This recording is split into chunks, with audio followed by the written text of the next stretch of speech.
course it is Saturday night. Saturday night is all happening here in downtown Karney Shomron, which is where I live. I live in the hill. It's actually called the Horns of Shomron of Samaria, right? That's my name. It's where Abraham used to keep his sheep. It's a bit wild, but there you go. That's where I am. I don't know where you are, but tonight is something very special in the Jewish calendar. We have it every week, actually. It's called Motzash. A bit of Motzash action for you. What is Motzash? I hear you ask. I will tell you. No, I will tell you. Motzash is it's an abbreviation of the words Motzoi Shabbat. This is the night after Sabbath, baby. This is we've all been offline.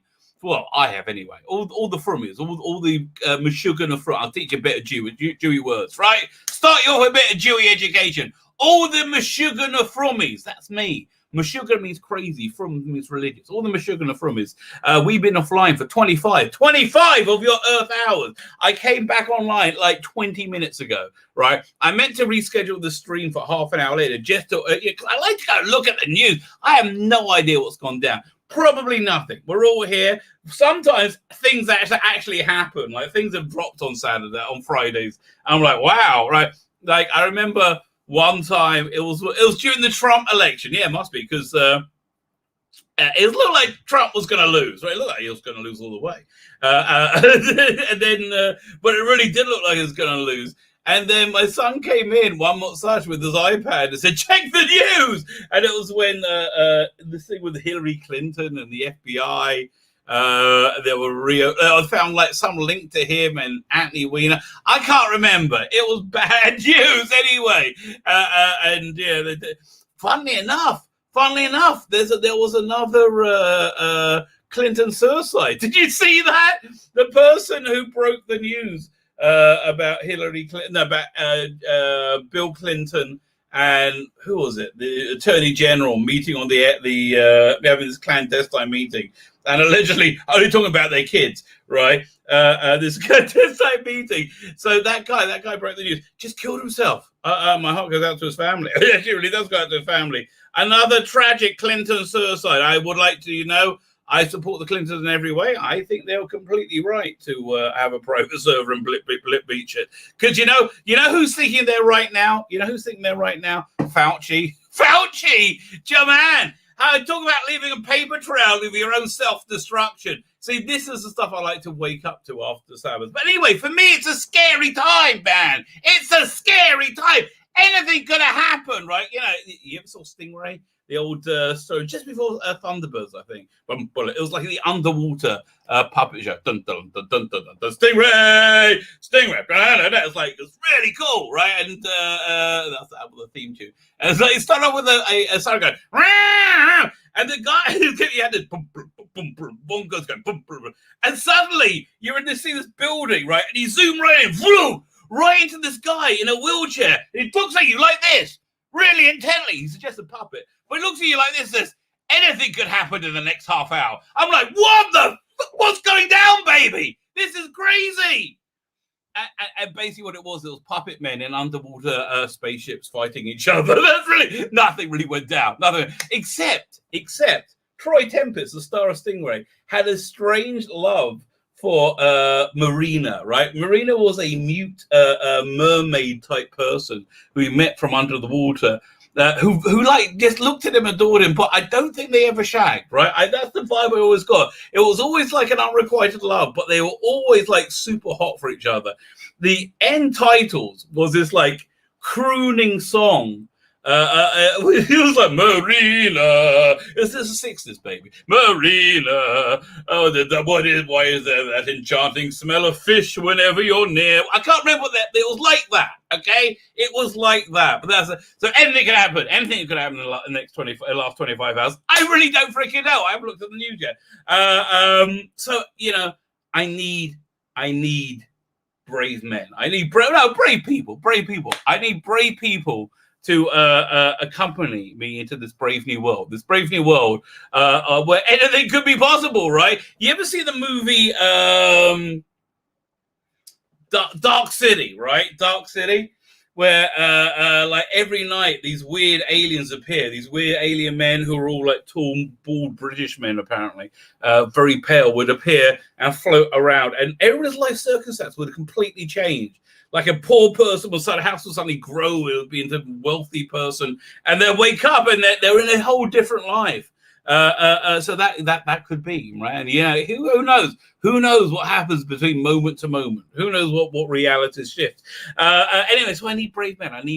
Men of insight, men of fortitude. And I say men, I mean human beings. I'll take women too. Women are good too.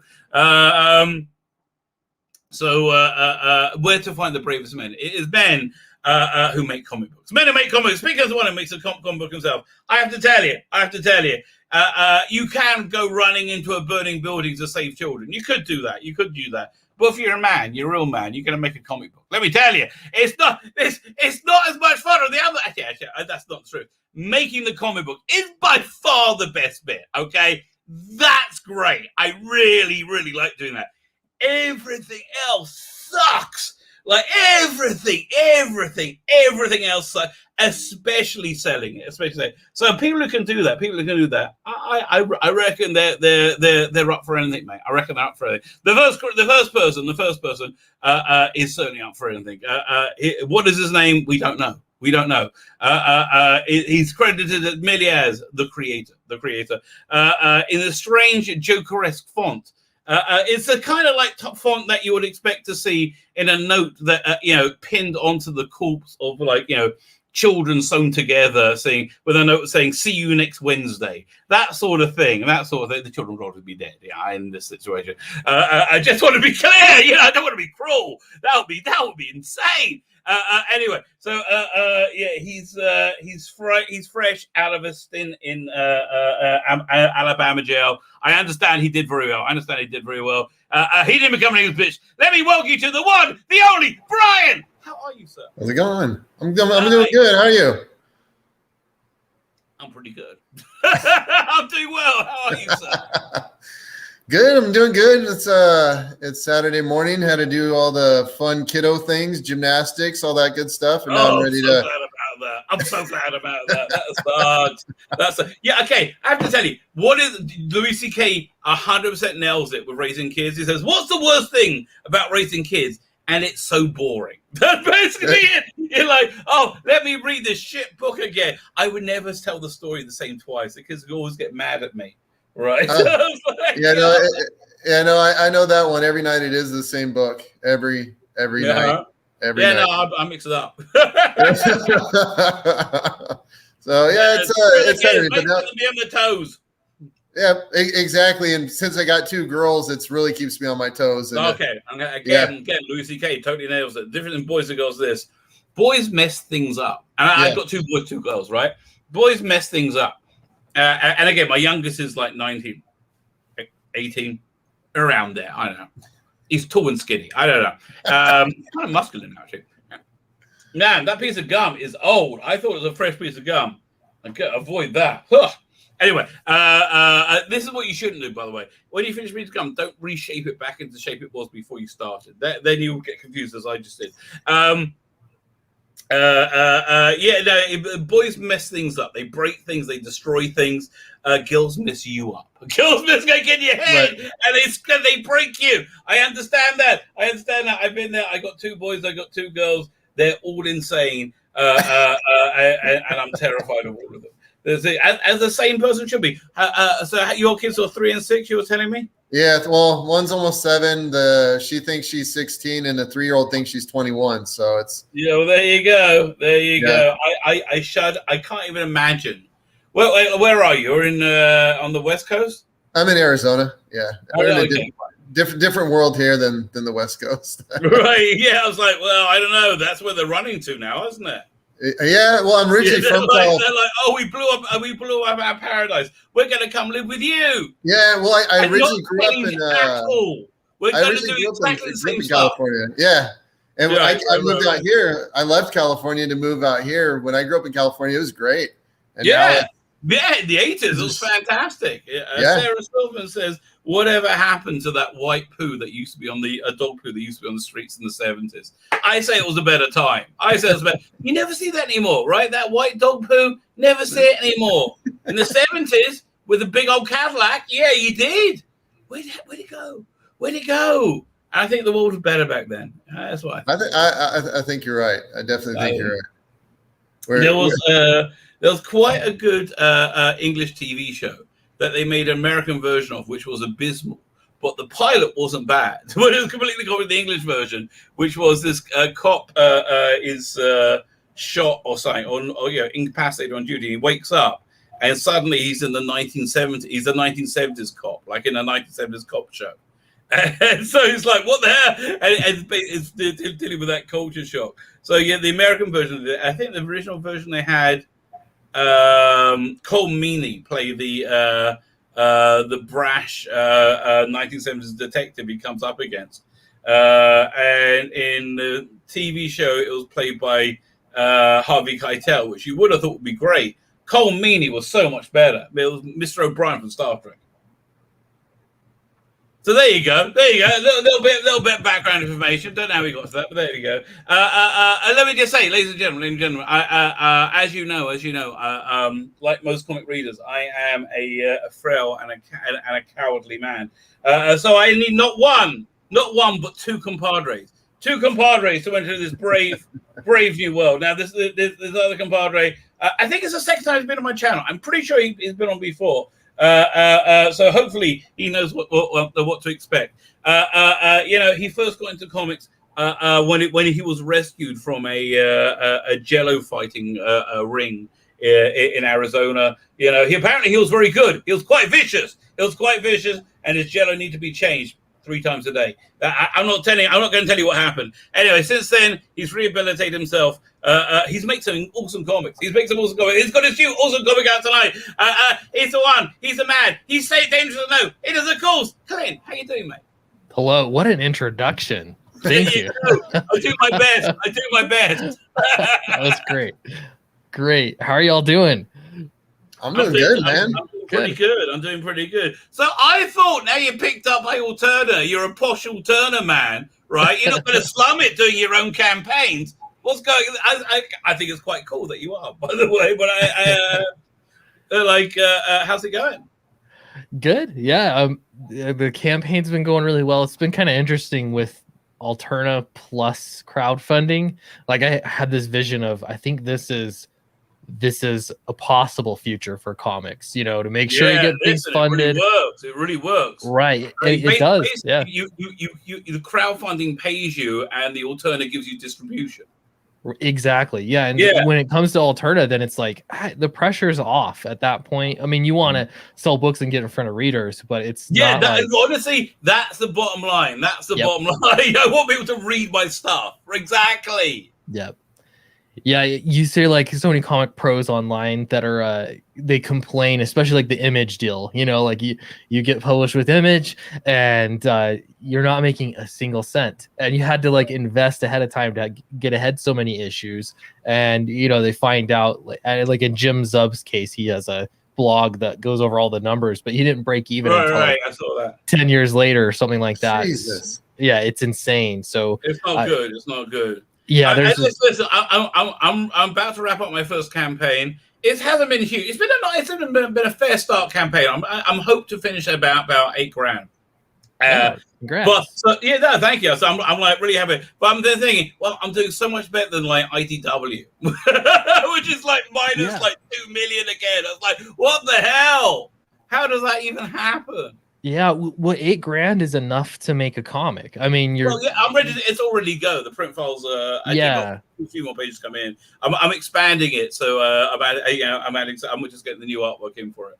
Yeah, nice. Well, yeah, congrats. And then it comes down to like getting the gatekeepers in comics, and I get it why they're there, but it's like you can't getting their permission to make a book is so much more difficult than just going to readers and getting their permission. Yeah. And let me tell you, getting their permission to make a book is so much more difficult than selling it, and selling it is harder than somebody shoving a fist up your ass. Okay. now you have an idea of the comparison. Okay. It is hard. It's a lot of work. It's a lot of work. Yes, I agree. Yeah. Absolutely. Very good. So we have two, I would say, outstanding projects out there. I was going to say 3 projects because I'm going to be checking in mine as well. We got two outstanding books. Okay, let me look at the chat quick before we start because I forgot I'm supposed to do that. How you doing? Erisaga is there. He's also here. I'm glad you pumped for it, mate. I'm glad you pumped. Darren M is here. PD Rich is here. Doing a barbecue. Okay, 1 second. I need to make a detour. Have you ever had a smoker? Like a meat smoker? Yeah. I've not had my own, but I've had smoked meat from others. It's insane. It's Okay. so Watch good, out yeah. for that clipping right there, that audio clipping right there, man. My son bought one, and thankfully he's living at home. My son bought one with his like stimulus check, and we just had this insane. It's Sabbath. You have like 2 big family meals on Sabbath. So Friday night, my wife made. She normally does roast chicken. She did smoked chicken. Freaking loved it. It was incredible. I best chicken I've ever had. And I didn't know she was smoking anything, right? And then today she served this brisket, right? And again, I'm so Jewy. Served this brisket, but it was so awesome. Oh my god, it was smoked, man. Okay, it costs a fortune and takes 10 times longer, but so worth it as long as I'm not doing it. yeah. It tastes great when someone else is spending all the hours working on it. Puts blood and tears on it. So there you go. I didn't really get far in the chat. Darren M saying barbecue. There you go. I was just related. See, you got me off track. I've had an interesting culinary couple of days. I tried these like vegan sausages on Friday that were really freaking good. I really like them. I'll get my wife to get some more. Yeah, my buddy owns a barbecue shop up in Boise, and they do traditional barbecue. They also do vegan barbecue. And the last time when I went up there, I'm like, dude, okay, I got to try this vegan barbecue because people from Portland and Seattle are driving all the way to Boise for this. Wow! And I ate it. I'm going, holy crap! I would I would eat this. It's actually really good and surprising. I don't mind vegan food at all. I really see in Judaism, if you're Orthodox like me, you can't mix meat and milk, so you can't have like a cheeseburger, for example, which really sucks.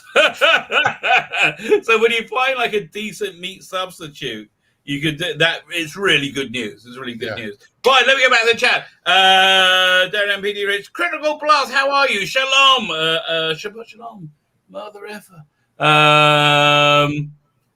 Critical Blasters here. Cam is here. Tzvi Lebetkin Life of Mars show. I like the original is good. They're supposed to be doing a new version. Have you ever seen Life of Mars? Nope. That's really good. I said this cop gets shot and he wakes up. He's a contemporary cop and he wakes up. He's in a 1970s cop drama essentially. And it's got like a 1970s car. They're doing it, and it's got the feeling of a 19th. So they're much more violent and fun. Yeah. And he's like, he does make chicken things like make chicken in a basket, which was unheard of in the 70s. And you get all that good 70s fashion. And there's this weird thing going on in the background of if he's dead and if he's alive. So that went on for 2 seasons. And then I think the guy in the starring it didn't want to do anymore. So then they did a sequel series with the same 70s cops, but moved into the 80s. With a woman cop who was shot and woke up in an 80s cop drama, and they did 3 seasons, and that turned out she was in hell sort of thing or purgatory. It was just bizarre. It was really good. I'm saying I very much enjoyed it. Life on Mars. I recommend you check it out. Nice, cool. Not sure how much you enjoy it now. I completely spoiled it. Okay, I think I'll go in the chat. Very good, very good. Does anyone want to pull up their campaign, or would you rather that I do it? I'm fine. I can share it, or we can have the creator go first. I'm fine. Whoever wants to whip it out, baby. Is that a Wildcats hat I see on you?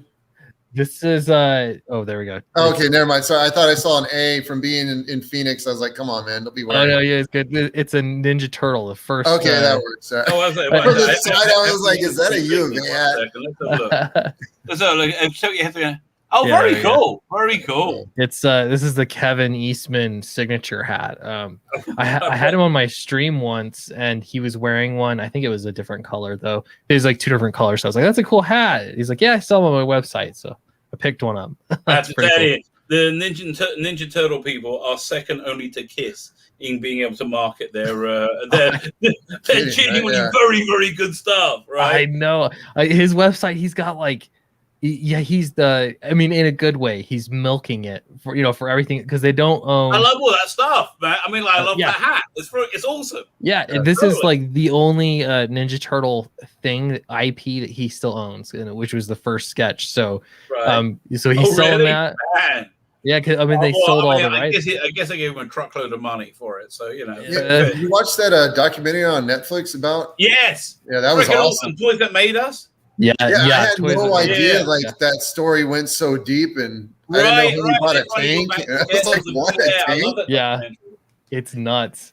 Yeah, and then when you think about it, it's like the TV series, the cartoon series, was made just to sell the toys. Like, and you know that's like right. And you knew at the time, and you didn't really care. No, it didn't matter. That's cool. I can get the toy of that. Right. Yeah. Now it's like an insult, but when you think about it, it's like that the series wouldn't exist. I don't think the IP would exist unless they were like, okay, we want to make toys. Right. How do we, so it's actually, I don't know, it's pretty cool, like how that was driven that way. Yeah. And then I think He-Man. And then they had to make comics for He-Man, or He-Man was a comic first, or vice versa to sell the toys. No. He-Man was designed specifically for the toy. But they do the comic book in there, right? Oh, I think in the initial run, I think they did to tell the story to give them who they are. Right, because it was toys with no story, and they're like, well, how are kids supposed to know what the hell it's? But yeah, I can share the screen. Hold on one second. Oh yeah, here one second. Let me just get you. You were sorry. Oh no, I haven't done. I'm Clint, this whole thing. That's probably mine. Well, I'll wait for you to, as I said, whip it out. Let's see if that works. Is that working? There you go. This is a great looking campaign. I have to say, I really, really like this. So this is the second one? Yeah, the first one was it was just a horror story after horror story. I spent about 5 months building a Facebook tracking off of pixels so I could build audience to do advertising once the campaign went. Right. The day the campaign launched. Okay, that sounds way too professional and grown up. I can't get my head. Yeah, that's what. That's my background. I didn't understand those words. I'm an old man. What the hell? What were you saying? You're going to do a picture. The day before the day of the campaign, I can't remember, I get a notification from Facebook and Instagram that my ad account has been deleted for influencing the U.S. elections. I bet I shouldn't laugh. So I wrote an appeal. If that was the case, schmuck, what were you doing? I mean, you destroyed the world? I'm horrible at it. The power you will. I had no idea my characters were that powerful. So I did an appeal, didn't hear back from anything, still launched the campaign, started an ad campaign on Twitter. Twitter bans my account for pornography and violence. What the hell? Yes. Get out of here. Wait, what was it? I'm a marketing guy.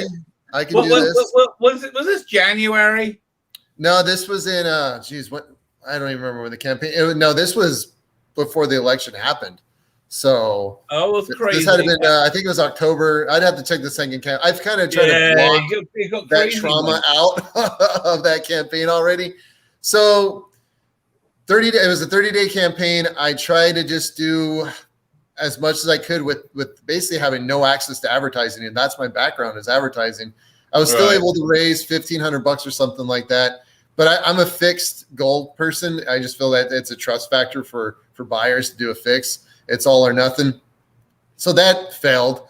And months went down. I still self-funded the campaign for the product, got everything in, and just kind of messaged some people that were backers, messaged some people on Twitter, and just started sending it out to everyone I could think of. Well, I got lucky enough where Eric July opened it up on his show and kind of did excellent. Well done. he did a 5-7 minute rant about the quality of it, how cool it was. It can't, it came in this cool, box. Wait. Let me enlarge your screen. All right. Go. It comes in this cool box. Oh, That's man, so cool. I love that. It's printing on the inside. Cool. The comic book comes in a cool tissue paper with skulls and everything. So he was just kind of went off on it. Then that same day. Unpack it. Let's see it. Oh, I don't have the tissue paper in this one, but it comes with the comic. Right. And it was signed. Awesome. It looks great. The book looks great. Did you do the art on it, or did you write it, or both? I did all the writing. My buddy NC from Argentina does all the artwork. Lovely. Love it. It looks great. It looks fantastic. It's nice and bright. The printing came out awesome. I didn't bring everything that's in the box but yeah, it came with a sticker, a pin, all this cool stuff. And that same day it's a great package. Thank you. And then the same day he went on Neurotic.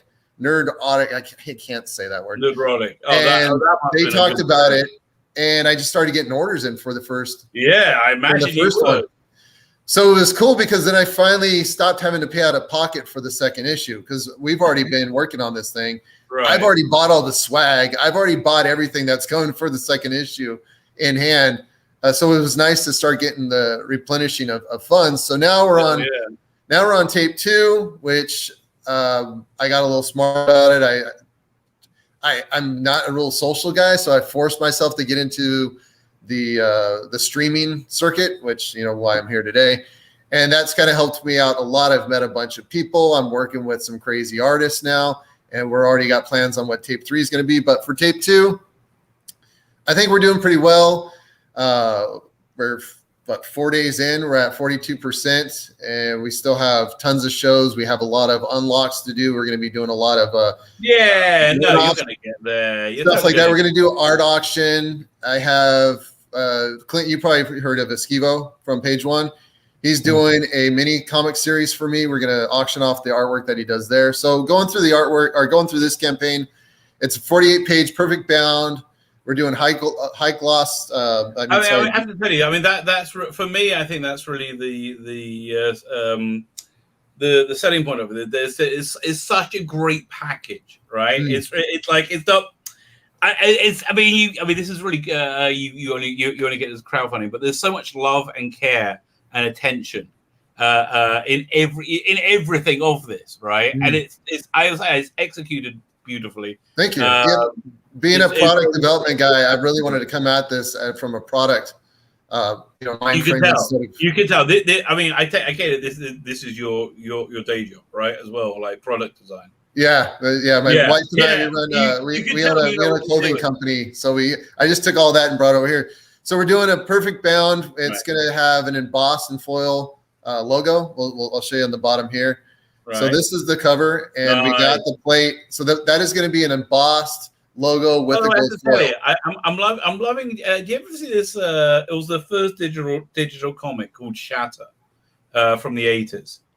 Oh no, I was. It's really got a. Other than being very digital, and this is very. It has a very similar vibe. It's like that. Okay. For me, it looks like that balance between American comics and anime. And honestly, anime normally turns me off. I'm not like manga, I should say. That sort of thing. It's just my personal thing. I try to get into it. I just can't. But I think this is, for me, is in the sweet spot where it's like feels enough in my like visual language lexicon to be like, oh, this looks cool. I could get into this. but it's got that nice like 80s vibe. Which I really enjoy. Yeah, we took 80s and 90s and kind of threw it together, and we also laced it with a lot of the Latino culture as well, which was great having an artist from Argentina to be able to kind of add the artwork in that style.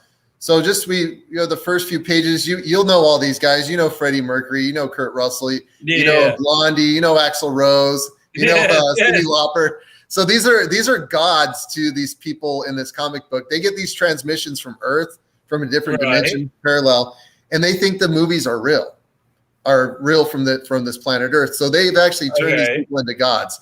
So it plays into a lot of fun. We have a lot of fun with the dialogue. That sounds like very like meta, right? Yeah.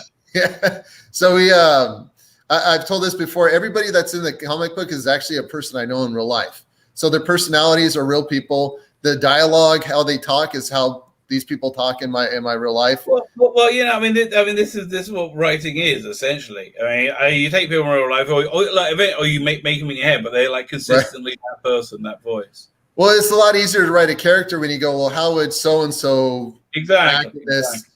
You know, it's obviously I've taken it up a notch to what reality is, but it was just real fun writing these, and the friends that these are about, they just laugh. So this is the first 8 pages. We wanted everyone to get not just the artwork, but also the dialogue, so they can kind of see what they're getting into. I need to update. Nice. It gives the real feeling of the project. May I say the coloring is excellent. Thank you. And it's all one guy. Our artist does. Oh, really? He does the concept art, the line art, the coloring, and the lettering. It's got a very European vibe. I could sort of imagine this in 2000 AD. Right. Yeah. He's definitely a different kind of artist compared to a lot of people. His process is a lot different. We like the concept art before anything, environments, which people are saying that's crazy because you just get right into the comic. Yeah, but this Eric July, totally on the money. 100% on the money. And the artwork is solid. The quality is solid. This ain't some bullshit printer thing like that. It's fucking solid. Looks like a professional did. It does. It looks like you spent a lot of money on it, but this is just what you do. So the people have to pay you money to do this, but you put it for free. Well, we put in. I'm a long-term guy. That's how we've always been. You put money in now, and we'll reap the benefits. 2-3 years from now. So here's your basic package. You get the new tape cover. So that's what the tape box is going to look like. This issue comes with the pin set, comes with the Polaroid, comes with comic, comes with the sticker. You upgrade it. You upgrade it. You get our. It needs to be said. This is a 48-page book. This isn't like you flip a throwaway thing. This is like a real. This is a solid read. Yeah, no, it's for sure a little bit longer read than the average one out there. So the next upgrade you're getting, what we did is we took all the NES cartridges and put a label, our own label, on top of it. So it's kind of like if Aerith had a game back in the 80s. And then we have a dance card. Remember the old dance cards? Like Sovereign Wolf did one, I think, with the. I saw it on Twitter. It's a lenticular, right? Yeah, exactly. So it's one of our characters doing a dance, and then we have Okay, I got a practical question. Where'd you get that printed? So that card, I tried to get it printed in Mexico, and I just couldn't get it. We're doing that in China, but next time I'm able to do it here locally in Tempe, Arizona. We found a guy who does them. So excellent. I'm kind of glad. I'm trying to make everything either US or Mexico and trying to keep the money out of China. But some items you just can't get right now because of supply chain crap. So tape 3, we're going to do something really cool with the moving cards. And I'm going to be able to get it done locally, actually. So that's cool. Dude, you know what I'm doing? I'm using Mixon, which has print offices in London, in England, America, Canada, and Australia. So I'm printing my order across all of those offices, right? That way I get local shipping for everybody, like for the most people. Right, because shipping to Canada is freaking crazy. Yeah, shipping to Canada is insane. Yeah, I just sent Lewis. It should be $10-12. It's like 30. What the hell? No, it's not. I just sent Jose Garcia one of our comics just to Mexico, and I could drive to where he's at, and it was $22 to send it over the border. But if I just send it to California, it costs me $4. that shipping cost is so prohibitive, right? It really screws people. So next year up, we're throwing in metal print, which is cool. Which very is this. Cool. How big is that? Yeah, it's this big. So this is artwork done by Esquivo and then colored by NC, who are artists, our official artists for Aerith. So you're going to get that, and then it comes. I'll actually show the Nintendo cartridge too while we're at it. So this is actually the cartridge that. Oh, this is an old school one. Yeah, old school cartridge. Old school. So is it just a cartridge? Yeah, then? We were trying to get the pins. So we wanted to do the pins, and if you had an NES, if you put it in, it would do a load screen. But that added an extra $12. Yeah, and there's no way no one's going to pay $36 for this. No, exactly. That's a cool touch, though, man. That's really cool. Just to kind of add, a little something different. Then you'll get the Aerith massive sword 3D print in the box. That's cool. I love what you can do today with bespoke stuff like this. And you get the chibi sticker set. And this was done by a girl in Brazil, Nicole. She's really awesome. If anybody's interested in getting chibis on their campaign, she is the girl. Is there a big demand for that? What's that? Is there a big demand for that? I did. Sorry, what? Is there a big demand for those? Sort of things? You know what? People wanted these by themselves that I had to throw it on just as an add-on, and then the T-shirts. People wanted the T-shirts as a separate perk because they like the chibis. The T-shirts, I see that, but I'm just like if I don't personally like that, and I got to get my head out of this because if I don't personally, it doesn't connect with me. I would find it hard to do it. Yeah, but people like all kinds of shit. I mean, they just do. And it's one of those things where since my background, my wife and I run a manufacturing company, I've accessed a lot of this stuff at certain prices. So I'm able to kind of just throw the shit at the wall and kind of see what works. So next campaign. Can I make a suggestion to you? Yeah. You should offer yourself as a facilitating service for crowdfunders to be able to package and deliver their thing. You would have clients out the wazoo. If I had the time, we run 2 businesses from our house. I got the girls, and then the comic book, and then we also do consulting. I hear there's only so much of you. I'd be the next Clinton suicide body count if I had to work that much. Of course, the Clintons are innocent of everything. Please do. So then our heavy metal collection, we add the comic book. We do the cover that Esquivo did. It's the one right behind the tape, and that's an actual metal cover back and front. Wow, that's crazy. Yeah. That's crazy. Wow. So we got that going, and we really think we're giving value to the customer. My whole thing is I'm trying to get loyal. I'm trying to get loyal readers, and by, in a way, thanking them. I want to just give them as much as possible. You can't come back. You make me look bad. I just realized. And we also have the ability for you to add the second or the first 2 to your order. So I was going to ask that, right? I was going to ask that. Yeah. So you want to get both these boxes on the shelves because they look so cool. I love the boxes. Yeah, really cool. And that's the thing is if, my whole thing is I wanted it to be an experience into my world. So after you're done reading. It is. Right. After you're done reading, don't just put the comic down, display it, always. So we're doing the tapes as collector's items. So people are always displaying. And I've always said if they're not into the story. That's the other thing. It's a cool thing to have in your place, right? Right. For people to see. It's very displayable. So our first unlock. It's not because people go, oh, what is this? So the first unlock, if we hit $8,000, everybody will get the acrylic standee. Right. Which is pretty decent size. Yeah, it was cool. Oh, that's nice. And the artwork was done by a dude in Japan. So we just wanted something completely different, the art style for this. Is really cool. So if we hit $8,000, everybody who orders will get that in their boxes. The $10,000 one we have our Double Rainbow Death Punch. What's that? So Double Rainbow Death Punch gets explained what it is in tape 2. It's the gang that our main characters are a part of. So I have this on my Levi jacket, on my shirt. My kids have the stickers all over the place. We're trying to, it's a branding move. We want everyone to become part of the Double Rainbow Death Punch. So if you're at a con, you have one of the patches or the shirts, everyone will know you're part of the gang. So we kind of try to build that community by creating a gang, a comic gang. And I just hope there's no knife fights at cons. It's a cool conversation starter as well. Exactly. Well, here in Arizona, I've had a couple of interesting conversations started with that shirt. So if we hit 15,000, we've already got this in the works. I have to say, Brian, now results may vary, but men and women wearing these shirts, right? do find themselves unnaturally attractive to the whatever sex is they find more desirable. You know, people just go there.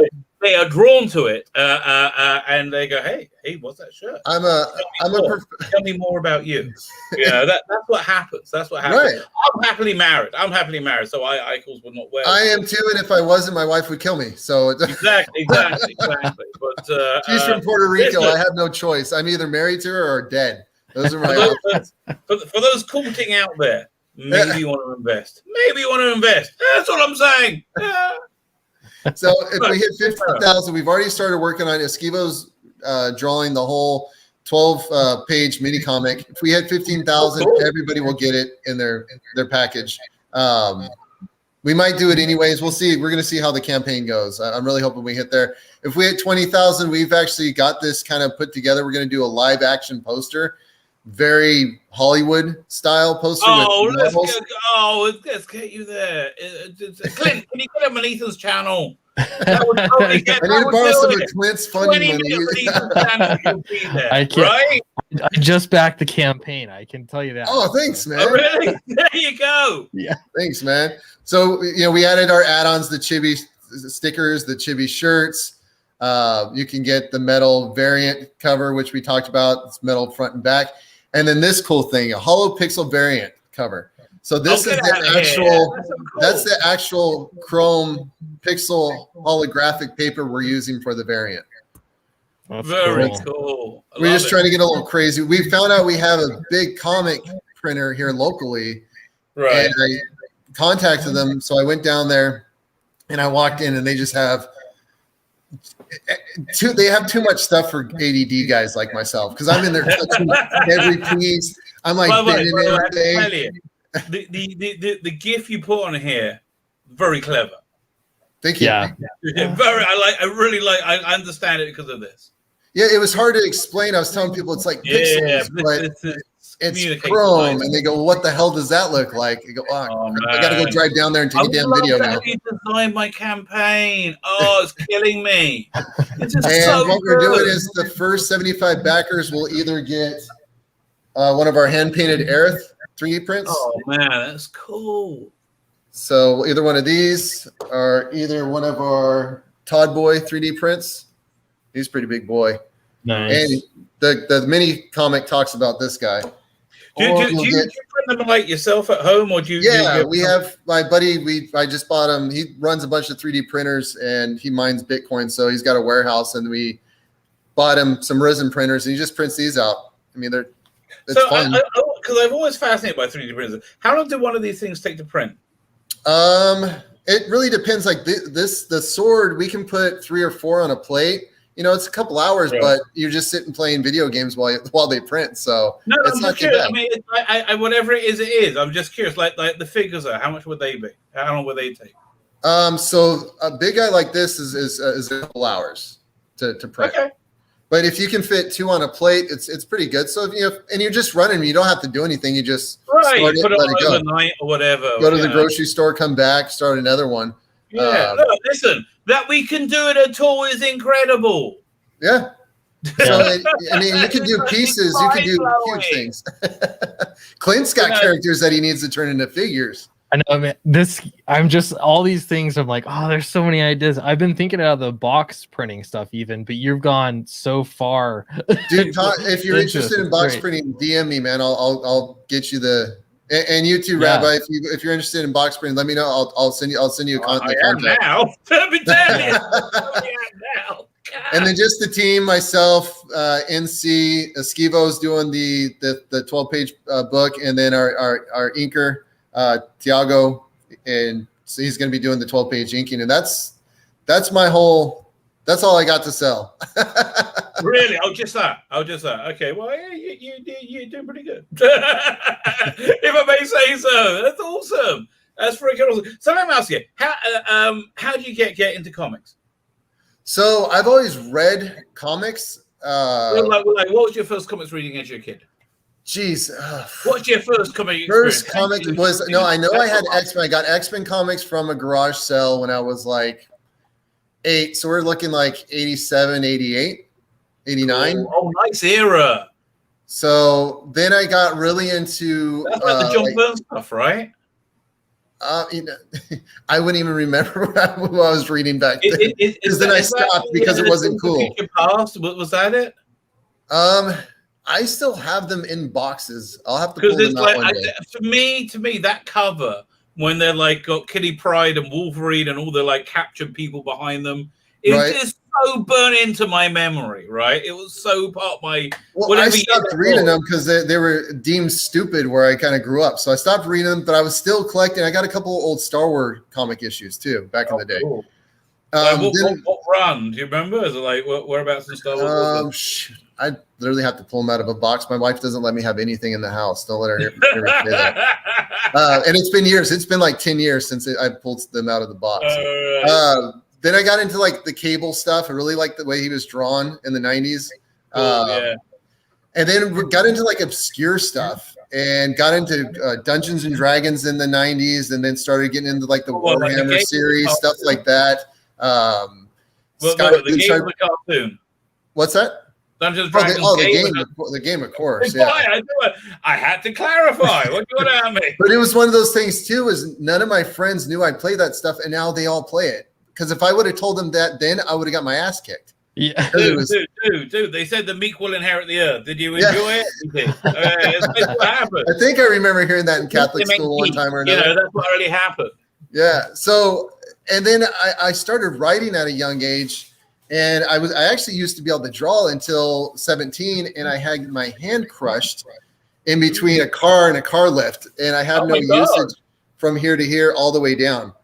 So my hand and writing, that's why that when people get a signature from me, it looks like a guy with a thumb and a finger signed it. Wow. Okay, so I stopped doing drawing. I started writing. Right. In 2010, I wrote a pretty big book. I started a website which is kind of known as the creators of fake news. We pranked Howard Stern, we pranked all the news stations, and we got a big book deal to write a book on it. So that I started really getting into publishing. I started writing Airith actually when I was about 10 years old. I used to write notes every day after school because I had a horrible childhood where I grew up. Eventually, I turned it into a book and just a bunch of notes. Released the book.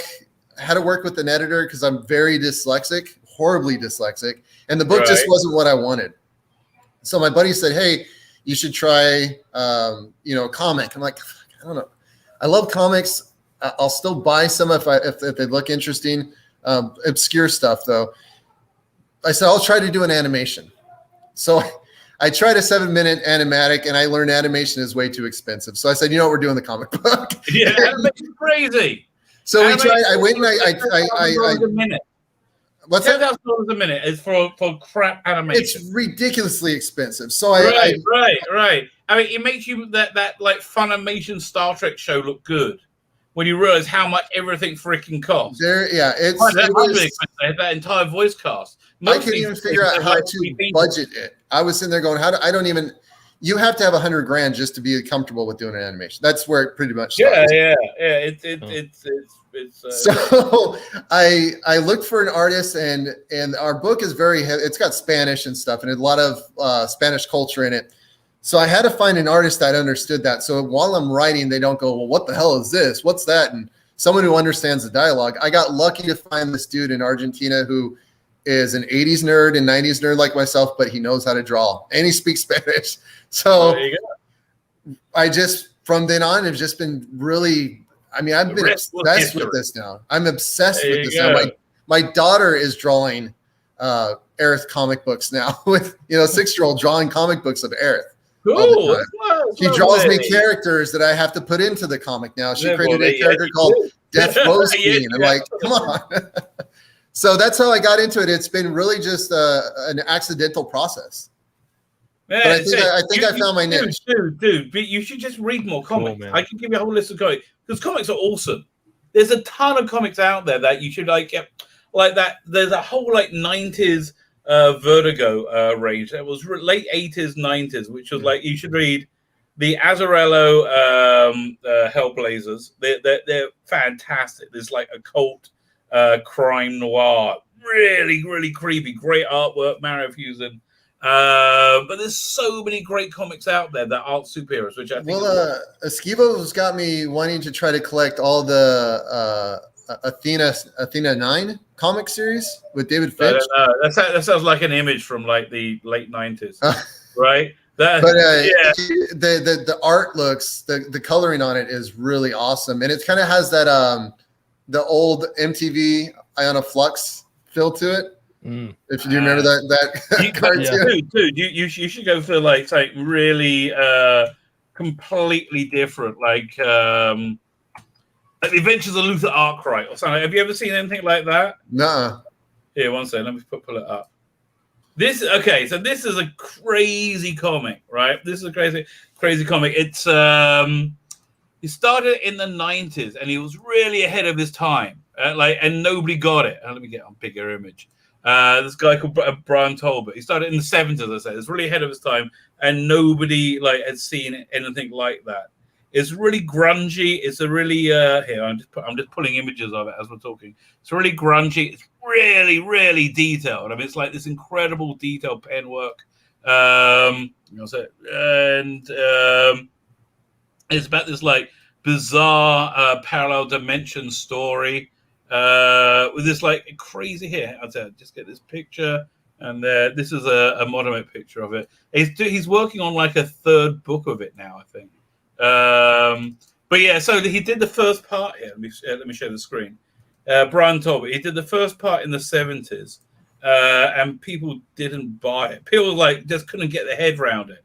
Had like erotica in it, and it was like so this really bizarre, like grungy artwork feel to it, which I just love this black and white stuff. But that's cool stuff. Yeah, it's just like freaking awesome. There's like just this incredible story, but you see his art style like grow. This is like his early stuff from the 70s, but this is like his more contemporary stuff.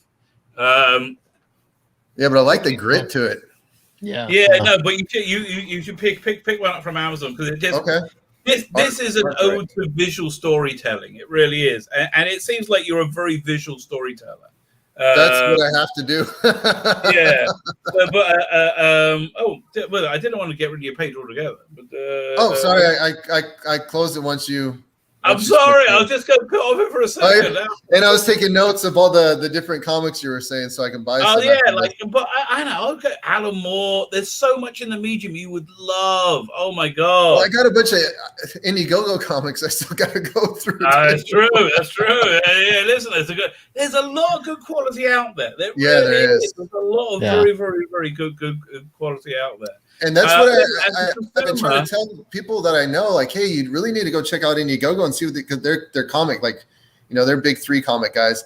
Like, dude, you don't understand the storytelling that some of these guys are creating. Oh, Big 3 are over. From what I know, wasn't it Eric Larson saying that they're only going to be doing reprints pretty soon, which makes sense. Like, why would you spend money making? I mean, I would do like 1 or 2. I would do like a few prestige books a year. I'll do a Superman book a year, a Batman book a year, like one trade, right? And I would do that. I'd have a publishing, but mostly it would be like they got a mind of reprinting that, like of things that people would buy. People will buy it more. People buy, and again, especially if they reproduce it in its like as authentic as possible, the covers and the ads in, and you give it to somebody like Brian and say, "What? How would you package this?" And like, they have those. Right? That's exactly what they should do, and they would make a lot more money. Right? Have you seen those facsimile editions that Marvel was doing a little bit of? Exactly. I thought I got Daredevil. I don't remember which one. I forgot which issue it was, but it was great. It looked almost just like the original one, but I thought if they reprinted like Frank Miller's entire Daredevil run like this, I would buy each issue. Exactly. For like current prices too. People would buy them. You're right. You're absolutely right. I do agree with you. Yeah. I had this idea. I want to do a Superman book. So obviously I would do a knock. That's the great thing about Kickstarter, Indiegogo books, Comicsgate. It's like I don't know Superman, but I would like to do Superman. So you go to the essence of Superman. Like a book you should check out is Watchmen, because there's a bunch of heroes called the Chiltern Heroes, and they wanted to use them, and they weren't. So they invented their own versions of them. So, but anyway, I would like to do a Superman book as a facsimile edition, right? And basically, the story would be starts off like contemporary, and our version of Superman is meeting his version of like Lois Lane, like Laurie Lynch, whatever we'll call her, right? And like I thought you could put like his Fortress of Solitude as in like the low orbit, and he's like starts off like a real close up of him like playing with Crypto, because I want to get Super Dog in it. Because why? Because Superman is Americana, and dog ownership is so American, right? It's like so incredibly American. So you zoom in, you start with that, you zoom out, and you get that like this majesty. And in my head, I got like the Richard Donner thing playing. So you get like the majesty of the structure. I can imagine like a Frank Quartley type of art, right? So basically, it's Superman, Lois Lane interviewing Superman, and Mr. Maplisnik turns up. Boom! Hits him with the reality, right? You turn the page, and you're in a 1930s styled version of it. But like, imagine if you could change the paper, right? And then like, and he's got to break out of that. He gets into a 1950s style, and breaks out that into a 1970s style, and goes through the Superman through the ages, right? And so you get a real breadth of what this character is until finally he gets back. He gets to a modern age, and he's a black woman. He's like, "What the hell? No!" And then finally he breaks back, and you have a different art to you on each segment, and that way you can first make it quicker. But it just be if you love comics, make that book. I would really like that book. So anyway, yeah, that's that would be my dream of a Superman book. But isn't Batman going manga now? Aren't they doing? Aren't they giving him rights to do one manga book? They did the NA route, and that died. Oh, did that die a death? It's gonna get it'll get farmed out a lot. IDW is gonna be doing. They'll be doing all the Marvel books. Be doing everything. Yeah. They'll be doing everything apart from making comics. Yeah. Comics for people being people, like it's gonna be just anything is gonna be full of identity politics and unreal. Like I tried I did a few reviews of Vita Ayala's books, her James Bond series, right? Or whatever their freaking pronoun is, okay? I'm not being a dick, I just don't know. Okay, Vita's series, right? And I am a bit of a dick about this. I agree. But still, I wasn't at that point. And it's not just a bad on, like, first they make James Bond like a minor character in this James Bond book, and they make him a doofus that they hate, and the main character looks like is a stunning and brave black woman, or brown-skinned lesbian woman.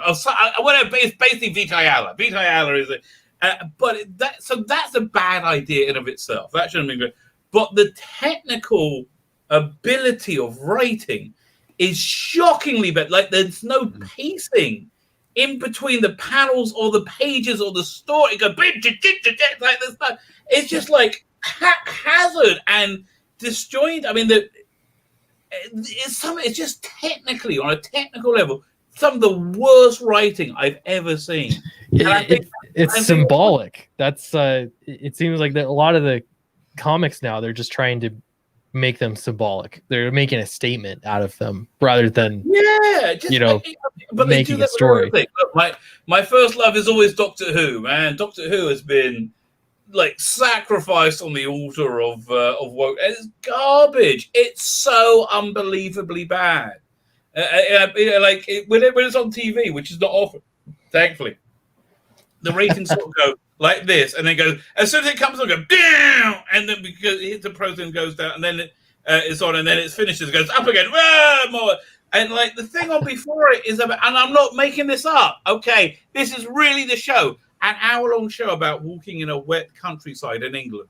That's and like, oh, what are you doing over there, Bob? We're walking up and down a path. Oh, very nice, Bob. What are you doing? We're walking up and down a forest. Oh, very nice. And that's what it is for a freaking hour. And that gets an extra 1 million people. And if more than 1 million people want to watch it.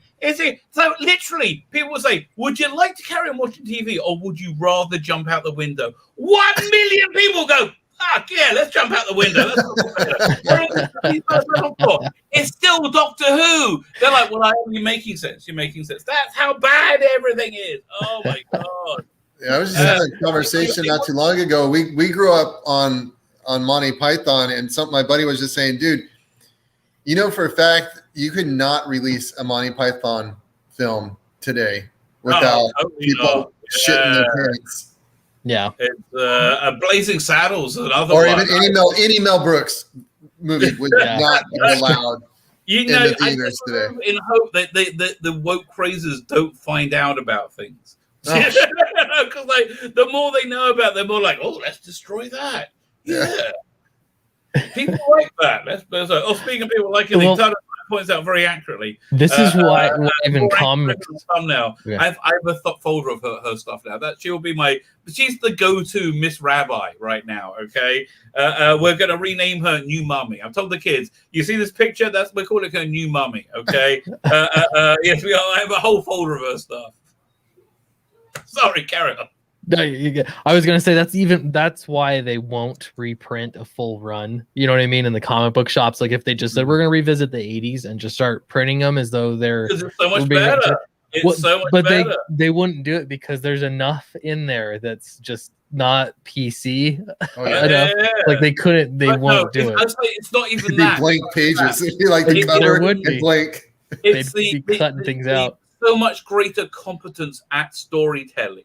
Right, then that's what really bottom line. That's what they don't want to see. David Enke, how you doing, sir? Sorry, I was just saying hello. There you go. Cam, I think I said hello to you, but I'll say hello to you anyway. Tell us like we said hello already. Okay, what should I pull up next? I'll pull up Clint's campaign. A bit Clint action. There we go. Yeah. So tell us about Downcast. What one of you have a catch? Your featured tier is a catch-up one, right? Yeah, well, so the featured tier is it's the collector's bundle, and I always do some form of a collector's bundle every time. So this is my version now. It has, these are cover A and cover B. We've got variant covers, and so this is just volume 3, but I have add-ons like how Brian did on his as well, so that you can catch up with an add-on. So I had to go back to print for volume 1 and 2, which is a good problem to have. Yeah, but it's still an additional expense. So it's like, another $9,000 on top of everything. What can you do? Listen, you overprint, but thankfully it wasn't enough. Exactly. It's one of those things where you're investing in the future of something, especially here where it's like, I'm trying to build a series, and like you have to have the entry point for people. So yeah, we did that. So, but yeah, I mean, I'm learning a lot here, but I've got one of each cover. People like the variant covers. Gerald Lang is saying hello. He says, "Hey, Clint, the Downcast original page is arriving today." All right. There you go. Thanks for your support. I appreciate it. Yeah, I sold some art at the Alterna auction a few weeks ago. So nice. I appreciate the support. I just love what Peter Samedi is doing. Can he just run comics, right? I want Tom Cruise to run movies and Peter Samedi to run comics. Tom Cruise should run movies, right? Because he just let's just make a movie. Get to work. People, yeah, right? It doesn't matter. Run movies and Peter Samedi should run comics. Right, Tom. It does. I don't even care that he's a little strange sometimes. Yeah, like do what you want. You believe in whatever. Who cares? That's Tom Cruise for you. Yeah, Peter's not strange, but he also he's just got a practical way. He mentioned once, like when people were coming after about a month ago, like he's an Asian American. I didn't even know. Right, I went, he is? Really? Because he's always wearing glasses and he's got a beard. I had no clue. I had no idea. I'm like, well, okay, I guess you are then. Yeah, he's got long hair. I don't know. To me, he's just Peter. Like he's right. But yeah, people. Like, honestly, you guys, I never thought about it before. Like, really? That's interesting. Yeah. He gets I don't know, unfairly targeted because.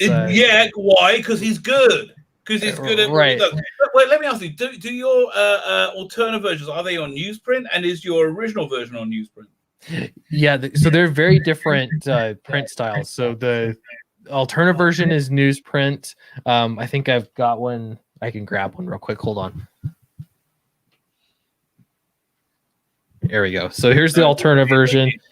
It's on newsprint. It's very much a floppy single issue. So I just really think this is the way to go with comics. If you can get these in 7-Elevens, Walmart, this is the way that comics should be. $1.99. I mean, this is stuff that I'll hand them out to my kids' friends. And stuff, I used to read this thing called 2000 AD. It was on cheap paper. It used to self-destruct, and I loved it. Freaking loved it. Yeah, and then the ones I'm crowdfunding are definitely, I try to picture them as like the prestige version, and so they're exactly. Yeah, it's a nice AB. By the way, does he still do the print service, Peter? That was really clever, where you could put your comic in with his print run. Yeah, I think it's available, but I know he's gone through the ringer with some printers, and so I don't know currently at the moment where it's at, but I think the plan is still to do that. So, and then these are see how thick that is, and this is really thick. Wow! So we got foil cover. This is a misprint, so the foil's off, but you can't. So this is the prestige version, right? This is the prestige version. It's really thick. We've got like spot gloss UV. I don't know if you can see that. So how many pages is this? So this one's 88 pages. This was volume 2 in total, and so it's also extra material. I was kind of inspired by. I love the extra material. I fill my books with extra material. Yeah, it's I like it. There's a nice touch about if people are going to get the crowdfunded version, you want to give them bang for their buck, and the assumption is they're early adopters. They're exactly. Yeah, so you want to like give them the good stuff. So I took inspiration from like the Hellboy library edition books. I don't know if you've seen those, but right. Here, let me show you one thing I'm doing in my book. Keep your screen. Don't stop sharing your screen. Okay, I'm showing something else, but don't close your screen. This one over here. Fine. So this one, I got this in both books. This book's called Imperium. It's like a love letter to Telefax 96. Imagine James Bond, Doctor Who, Emma Pill, the Black Slab from 2001, and a monkey in a spacesuit, all in one reality bending a story together. Lots of paper and the prisoner. So artwork by Dominic Racho. Lots of toilet paper, I should say. It's just a great toilet paper page. But in the back of the book, we have a bunch of appendices. And I get here we basically get all of Dominic's artwork is sketches, but also you get a commentary on what's going on each page. Yeah, so, I love extras. I got tons of these in my books. What else I put in there? Yeah, it's fun. It's a nice touch, and then there's definitely a difference between, to me, as like I have to distinguish the alternative version from the crowdfunded version, and you're gonna get the full story. People ask me like, what do you prefer? I don't care. Like you get them either way. If you're getting the story, I'm happy. Obviously, the crowdfunding is what makes it possible. But like again, it's about just reaching readers and building up a series. Exactly. It's two different ends of the business. I do like I like you're doing well in your campaign. But I do like the crowdfunded version. By the way, we have pressing news, ladies and gentlemen. We have a third creator with us tonight. He's going to be with us for a short time. He's just launched his book, but I thought we'll bring him in the chat. He's fresh. From the military. He's been on maneuvers. He's not allowed to say what happened. All he can say is the code word. Yes, Mrs. Clinton. The target has been eliminated. Okay, that's all he has to say. It's of course Clint Langley. How are you, Clint? I'm doing well, gentlemen. Good to see everybody. Hello.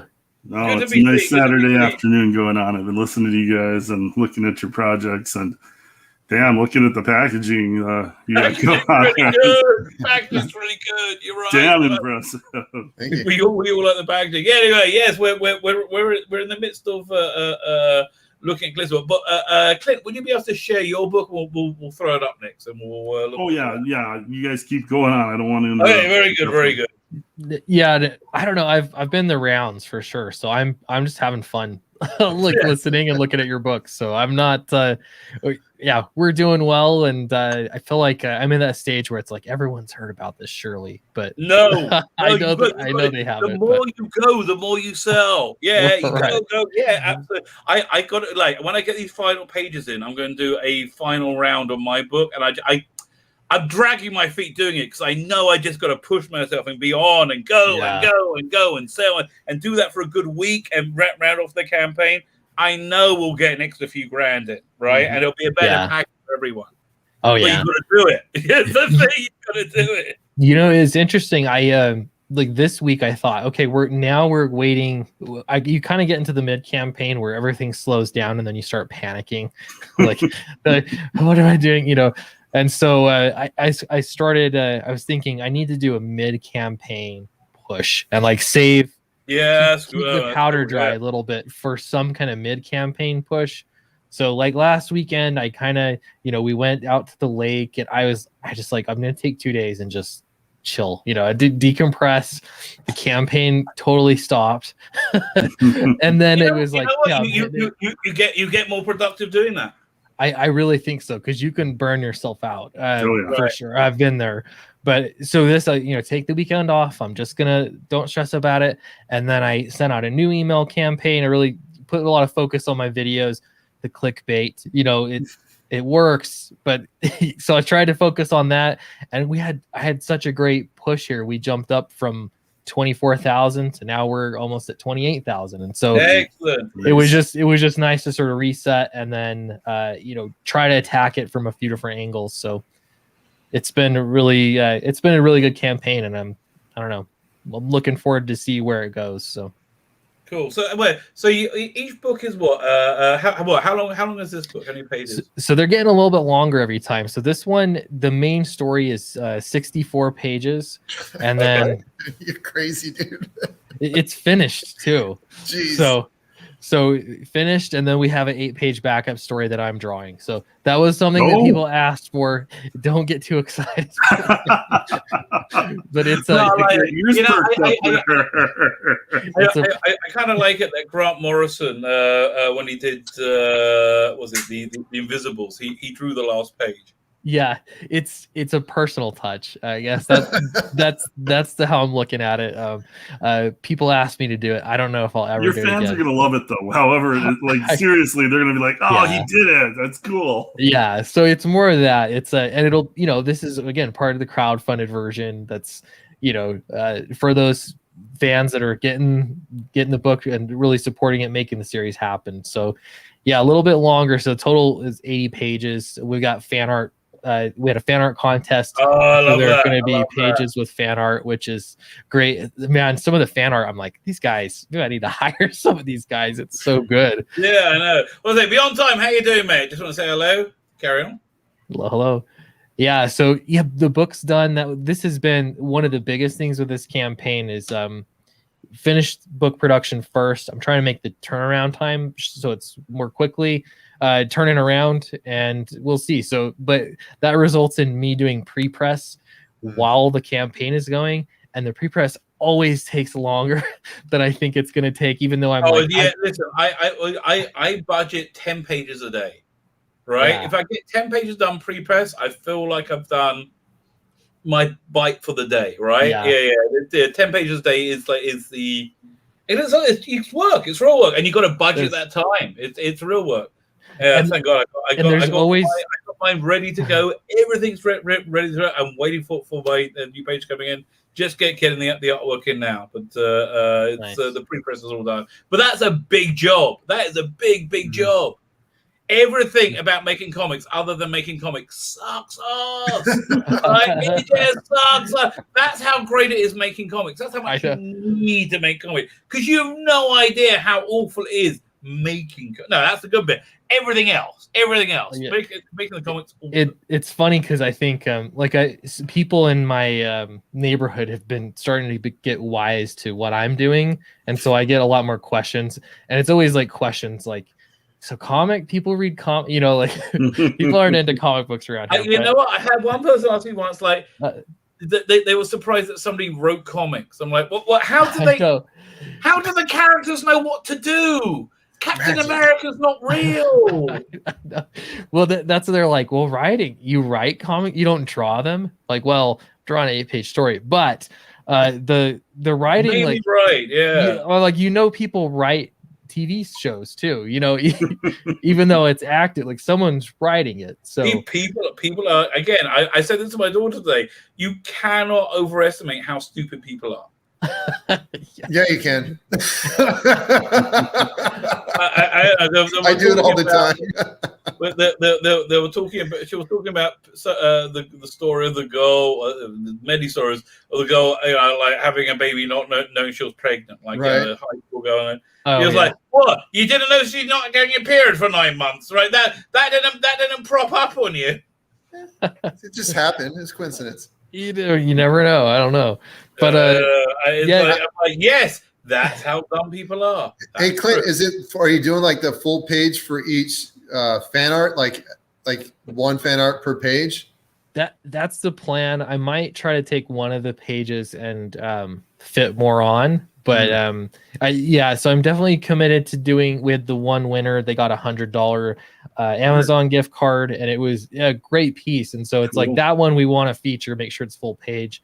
But we got, so much fan art turned in, and it's even the stuff from people that are like, I'm not a great artist, but seeing your characters drawn by people that are interested. That is one of the coolest things.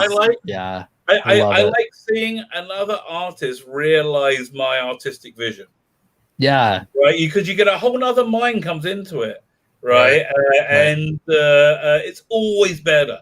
It's always better than I'm imagining. Sometimes it's mostly better than I'm imagining. It's been one of the coolest things about interacting with everybody, all the fans in Comicsgate, is like all of a sudden, like, when me and Mark launched Sea Dog and Codename Kill Switch, all of a sudden, like out of nowhere, like fans started drawing some of the characters, and just to see those pop up on Twitter and have them tag you in there, and it's like, damn, that is awesome. Like, people like these characters enough that they're drawing them too, and like, that's like awesome. A great, awesome. One of the greatest feelings as a creator. I'm like, all right, this is cool.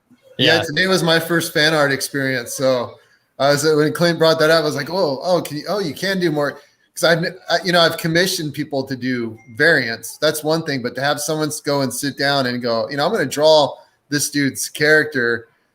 They posted on Twitter today, and I was, not to sound, touchy-feely, but you just don't feel worthy of it because it's someone's time. It was like, it's an unreal experience that someone actually gives a shit about something that comes out of your mouth. So yeah, like I wanted, what you said, putting them in the actual comics. That's an awesome way to honor their time. Yeah. And it's, I don't know. I was thinking, like, there in the process of making comics, there are a few moments that are the real highlights, and like pre-press is not one. I kind of enjoy it, and then at the end I hate it. It's always when I begin it, it's like, all right, we're going to go to print, but no, yeah, not yet. Yeah, the fan art is up there, I think, with one of those shining moments. Getting fan art. Getting the books in your possession, like once you get those and open that first box, that's one of those moments. Getting the lettering back for me is one of those moments, because now it looks like a comic. You have makes a big difference. It does, yeah. Yeah. So one of those. But yeah, fan art is just, I don't know. It is definitely humbling just to see that somebody's drawing and finishing the last page of a 48-page book. That feels good too. I'm sure, yeah. Like, there's 4 months gone. Thanks. Yeah, so it's awesome. I love it. So yeah, I just appreciate everybody that's backed the campaign so far. And the next thing we're looking at is that 30K. We hit 30K. Everyone's gonna get the foil stamps. I've already been looking at colors. They don't really show up very great here. That's cool. Foil. Yeah, that'll be the logo. Let me enlarge you. There you go. Yeah. So I can't wait to do something with a foil print, man. Yeah. So what are you doing with those, Clint? Are you foiling the cover? What are you doing? It's just the logo The same on the thing? cover. Okay, So cool. yeah, at the top That there. looks great. Yeah, that's So, awesome, dude. and it's really good with the spot gloss. We already hit the spot gloss, so that's part of it. We'll do the foil stamp, and it'll have, continue to have that like prestige look, So now it's like, I don't know, I'm kind of inspired by some of the retro stuff that you've been doing, Brian. So I was like, I've been wanting to do Pogs for a while, and I just don't know. Dude, don't say that, man. Come on, we're doing slammers on tape 3. Oh, are you? That's awesome. No, well, I think. Okay, hey, you know what? If you're gonna do Pogs, and if I do sit on Pogs, I'll have a Pog design. Throw one of your Pog designs. I'll throw it in my set. No, that would be awesome, man. That would be great. I'd love to do some Pogs. I just thought, maybe like a small. You can just do a few or whatever. Well, you can get you can when you start searching. Remember the old cases, like the green cases that you put your Pogs in. The tubes. They'll do them in the cases, so you can do like 50 Pogs, and you just buy them in the sets, and then you just put the slammer on top. So dude, if you look into that, it's actually pretty easy to get an awesome set of Pogs with the slammer. Nice. Done. So it's just having designed 50 Pogs is going to be your problem. Right. I thought I could do like we could do a set of 6 or something I've seen, and just I don't know. And then the price is a factor too with how many Pogs you're going to do. But I don't know. I just love to I want to pump up this collector's bundle a bit more too, because these are the people that are supporting the campaign right off the bat, and at a high dollar amount. So I'm trying to find some ways to sort of sweeten that pot. So that'll be coming soon too. But oh man, imagine if you start bringing Pogs players back. Yeah, there's that touch of nostalgia, I think, with comics in general. But I don't know. I don't know. There's just something about it. You hit the right audience. There's nostalgia, and then there's tangible nostalgia to be able to touch something from that era. Like when I got the I can't call them NES cartridges by obviously legal reasons, but when I felt it, I was like, "Whoa, I'm 5 years old again." It just takes me back. Yeah. Was it Clint? I want to interrupt. Can you give like an idea of what Downcast is and how? And explain to me, how come we're underwater in number 3? What happened there? Yeah, so I feel like it needs 2 pitches because right. Go ahead. The series it's a story about a couple of blue collar teens, brother and sister. They live in a city in the sky. Humanity has abandoned the Earth for the most part to go live in the clouds, and so they're working to try and get their father out of prison. You gotta pay your way out. So that's what they're doing, and they essentially get the power to control gravity for 24 hours. And immediately they work to exploit that power to try and get their father out of prison. So that's sort of the first story arc and what it's about. Second story arc starts here in Downcast number 3. And you got this new character here called the Monstro, who's the diver suit guy. Right. He's been wandering the ocean floor for hundreds of years. In a bit of a stupor. It'll make sense. It gets a little fantastic here. Some fantasy elements. We've all had nights like that when things get crazy. Yeah. When he comes to the surface, he realizes that humanity has left essentially, and he's on the surface of the earth, and so he wants to get revenge on the people who caused him that harm, and so he's going up to the city of Strata to dole out some revenge. So kind of worlds colliding here, and I think it's a real fun extension to the series. I think, especially if you like Downcast 1 and 2, I think you're gonna love number 3. So is this like a new jump on point, or is this like the characters from 1 and 2 in this, or is it gonna intersect at some point?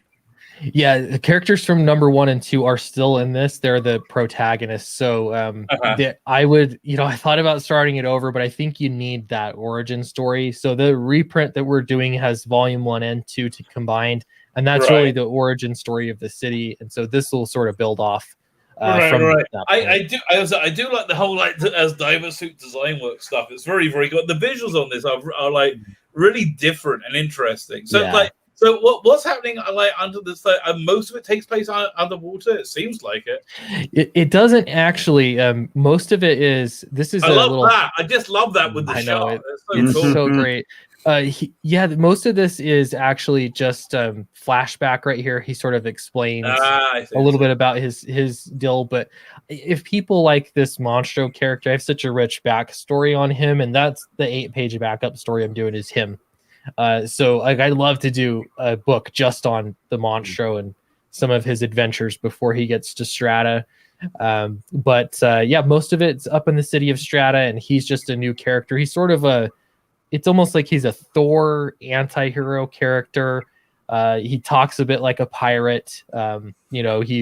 Was on a ship in the 1800s, and that's sort of where he's from. So he's just a really fun character, sort of builds out the world. And we really tried to focus on character design. Loving the artwork, by the way. Is it the same art team? Same art team. This is Nacho Lazaro, who's also from Argentina. They've got a hotbed of talent down there. Dude, right, totally do. The musical talent is insane there too. Yeah, it's just I don't know. There's a creative bug there, but they're hungry to just make good stuff. So he's actually doing all of the art and the colors on this. We started production almost. The colors are great. A year. Yeah, fantastic. Philippines is another place. There's tons of great artists in the Philippines. Yeah. So I'm really happy with. I love it. I do like the storytelling in this. It's really clever. Mm-hmm. That you end up on the guy's mouth. It just works. It's subtle. It's subtle, and it's telling the story. I like it. Right.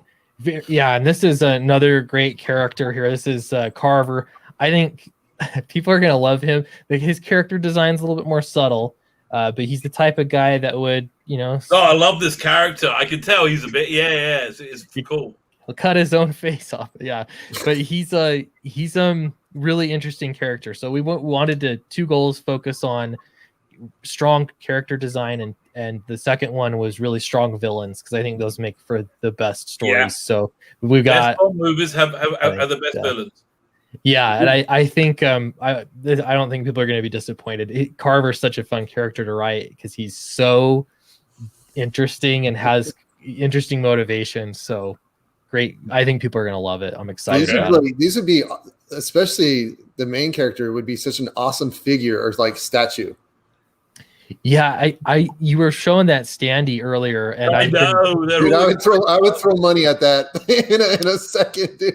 I looked at standees. I've been looking at them for a couple weeks now, and I thought, because they have the 2-layer standees, and I thought it'd be cool to have this shark on one layer and have him on the other layer. Yeah. So you could have that on your desk, and it's just a great image. So.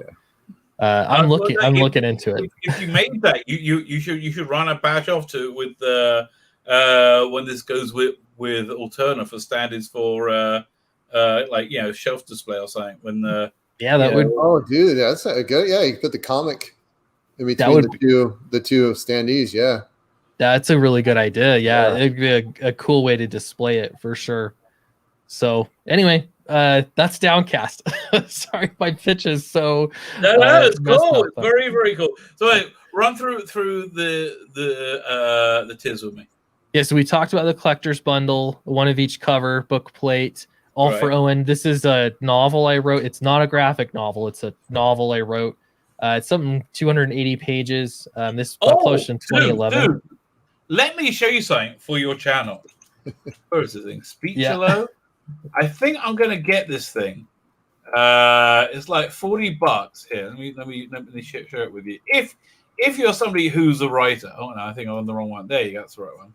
If you're somebody on a writer, you can do your own books on tape, which you can put on your channel. You can do visuals here. Let me share this thing with you for a second. So I'm really thinking of doing this. It's I'll play it for a second. This is all like artificially generated. Since the dawns of humanity, people would gather around the fire and listen to stories. That's why a good video is not efficient without a good voiceover that tells the actual story. The problem is that not all of us have a nice, friendly voice like Morgan. I think that really works. I really think that really, if you want to do a book on tape, I think that would really work. Yeah, I've seen people do similar things with the automated voices, and they're getting good for sure. Yeah. Tzvi, nobody's asking you to do voiceovers for him?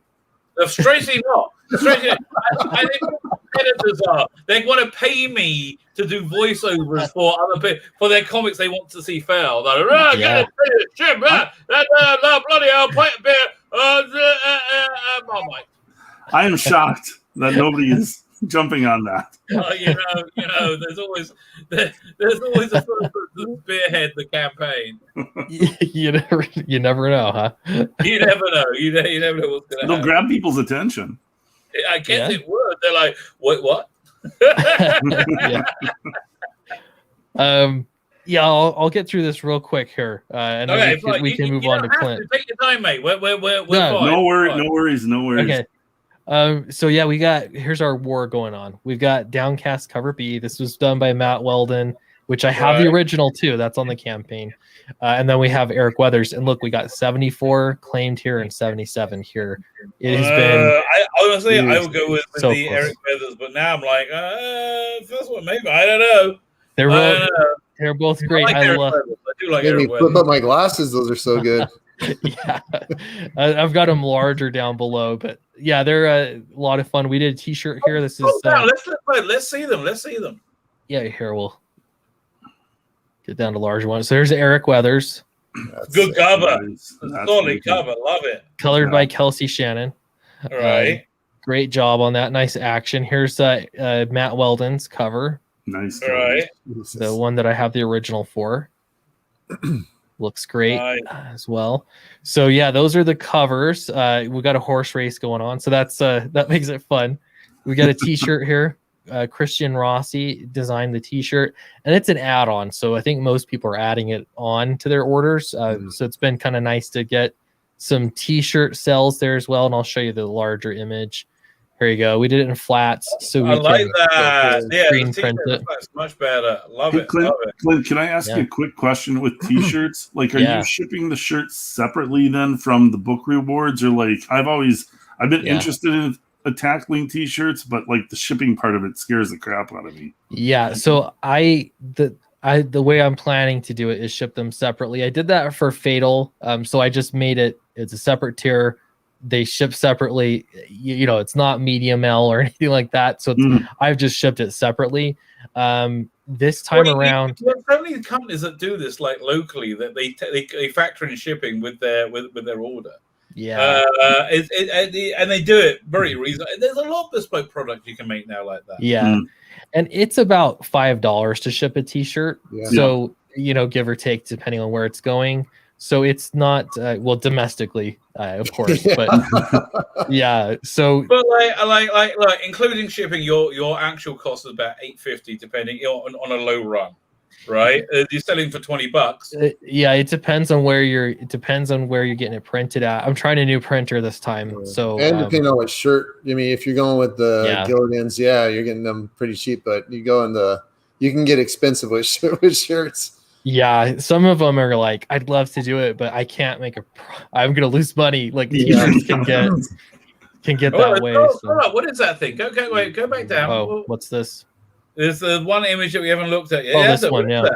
So this is the novel. I wrote and published it in 2011, and I just a lot of campaigns were doing ash cans or just additional things that they'd written before. I like it a lot. So I thought this is a good opportunity. We did a brand new cover. This was done by Xevious. He did the cover for it, and it's post-apocalyptic novel. It's included in the collector's bundle. It's also an add-on if you want to just you get more reading material. It's some of my early writing, so you take it for what it is. But I think it's a fun story. We did a new cover for it, and I don't know, just I figured mine as well. If you're getting, especially people from overseas, UK, they're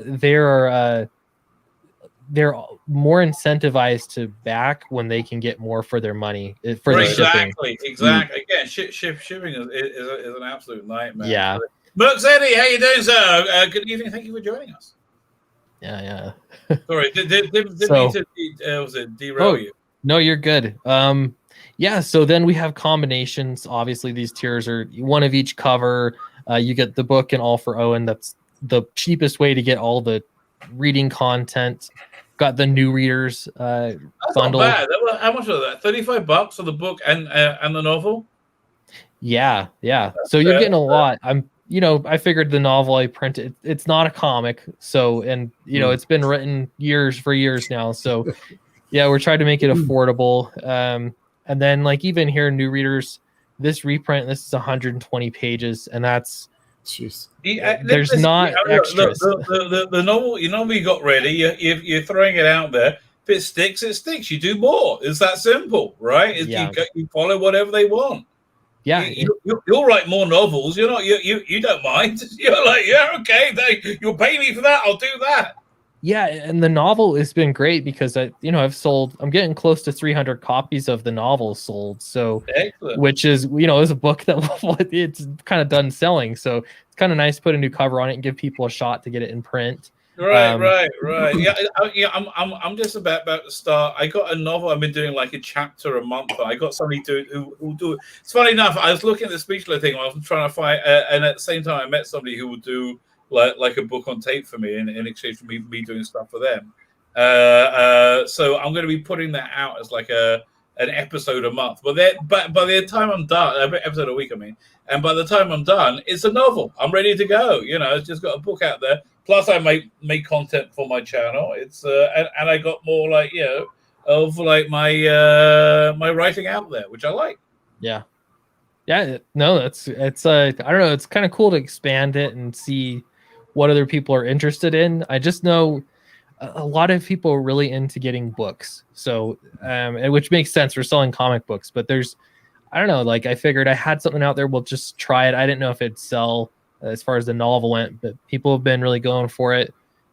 Making this reprint has been pretty great. I mean, we've got 84 here on the front, but it's an add-on. And so we've sold a lot of those reprints, and I've got plans to continue Downcast. So I've doing a larger print run. This is my mass market version. So, and eventually I think this would be the one I'm selling on Amazon or whatever as well. So doesn't have the extras, but it's got the story, and it's still, it's a nice trade paperback. Alternative, the main thing, you get the book. You get the story. Yeah, you get the story. Yeah, and it's like, I mean, if you're a new reader, it's a lot of story you're talking about between these. So it's kind of, I don't know, this is where to me it's really getting fun that I'm doing a series, and you start to get more material behind you, and I don't know, it's pretty fun. So are the alternate ones like, are they splitting that up into like 24-page floppies, or are they doing it? Yeah, they're broken up. So volume 1 of the crowdfunded version is 2 issues of Alterna. So they're 26 pages each issue. So, and then volume 2 is 2 more issues. Volume 3 here is going to be 3 alternate issues because we're trying to sort of make them a little bit longer. So the goal is to sort of make it like the prestige trade paperback first, and then we go to single issues. So it's a little bit backward from it's exactly with publishing. You start off with the hardback. Normally, the way you are a successful writer now, you go on a tour of like Barnes and Nobles or whatever with your new hardback. You do a talk and you sell 50, right? And you go from Barnes and Nobles, town to town to town. Like Daniel Silver. Daniel Silver is like a big time writer. He just goes on the road. He spends about 8 months writing the book, 2 to 3 months on the road selling it. Yep. Yeah, and the cool thing is now, like with getting these prints done and everything, the books printed. Like I've already lined up to go speak at a library for the first one, and I'm trying to just get to, normies, so to speak, like people that are not getting on the internet or back in crowdfunding campaigns, but you just get the book, and here it is in person. It doesn't have all the bells and whistles, but it's going to be competitive. The trick is to sell it to librarians. Get it on that catalog. That they only buy super woke stuff, I think. Hexalan Comics, how you doing, sir? Thank you for joining us. Ahoy, hello. Sir. Welcome. Ahoy, mate. It used to be the name of a bubble bath that was very like nautically based. ahoy, matey. It was, now I think about it. Everything in England that with all my childhood was really some pervy invention, right? We had the show called Captain Pugwash, and the major character in it was called Seaman Staines, and another one called Master Bates. I'm not making about that. Totally happened. That was a real, and that's all across British TV. Was like this, like you used to have this show called Are You Being Served, which was on prime time. It was like a big show, and each week you would have Mrs. Slocum in it, who would tell some story about my pussy. So, oh, my pussy, it just needs a good stroke, and like I really, that was like. It was like at 8:30 on BBC One. It was like, and the other guy, yeah. So we grew up in a strange place. I'm terribly sorry. I'm not sure how I got there, but anyway, you get a sketch cover. A sketch cover. I'm assuming that has a sketch drawn on it, right? It's not a blank cover. Yeah, so it comes so it's blank initially, but if you back it here, it'll have my sketch on it, not Nacho's. So this is a representative. I drew that sketch, so that's roughly what you're gonna get. So Okay.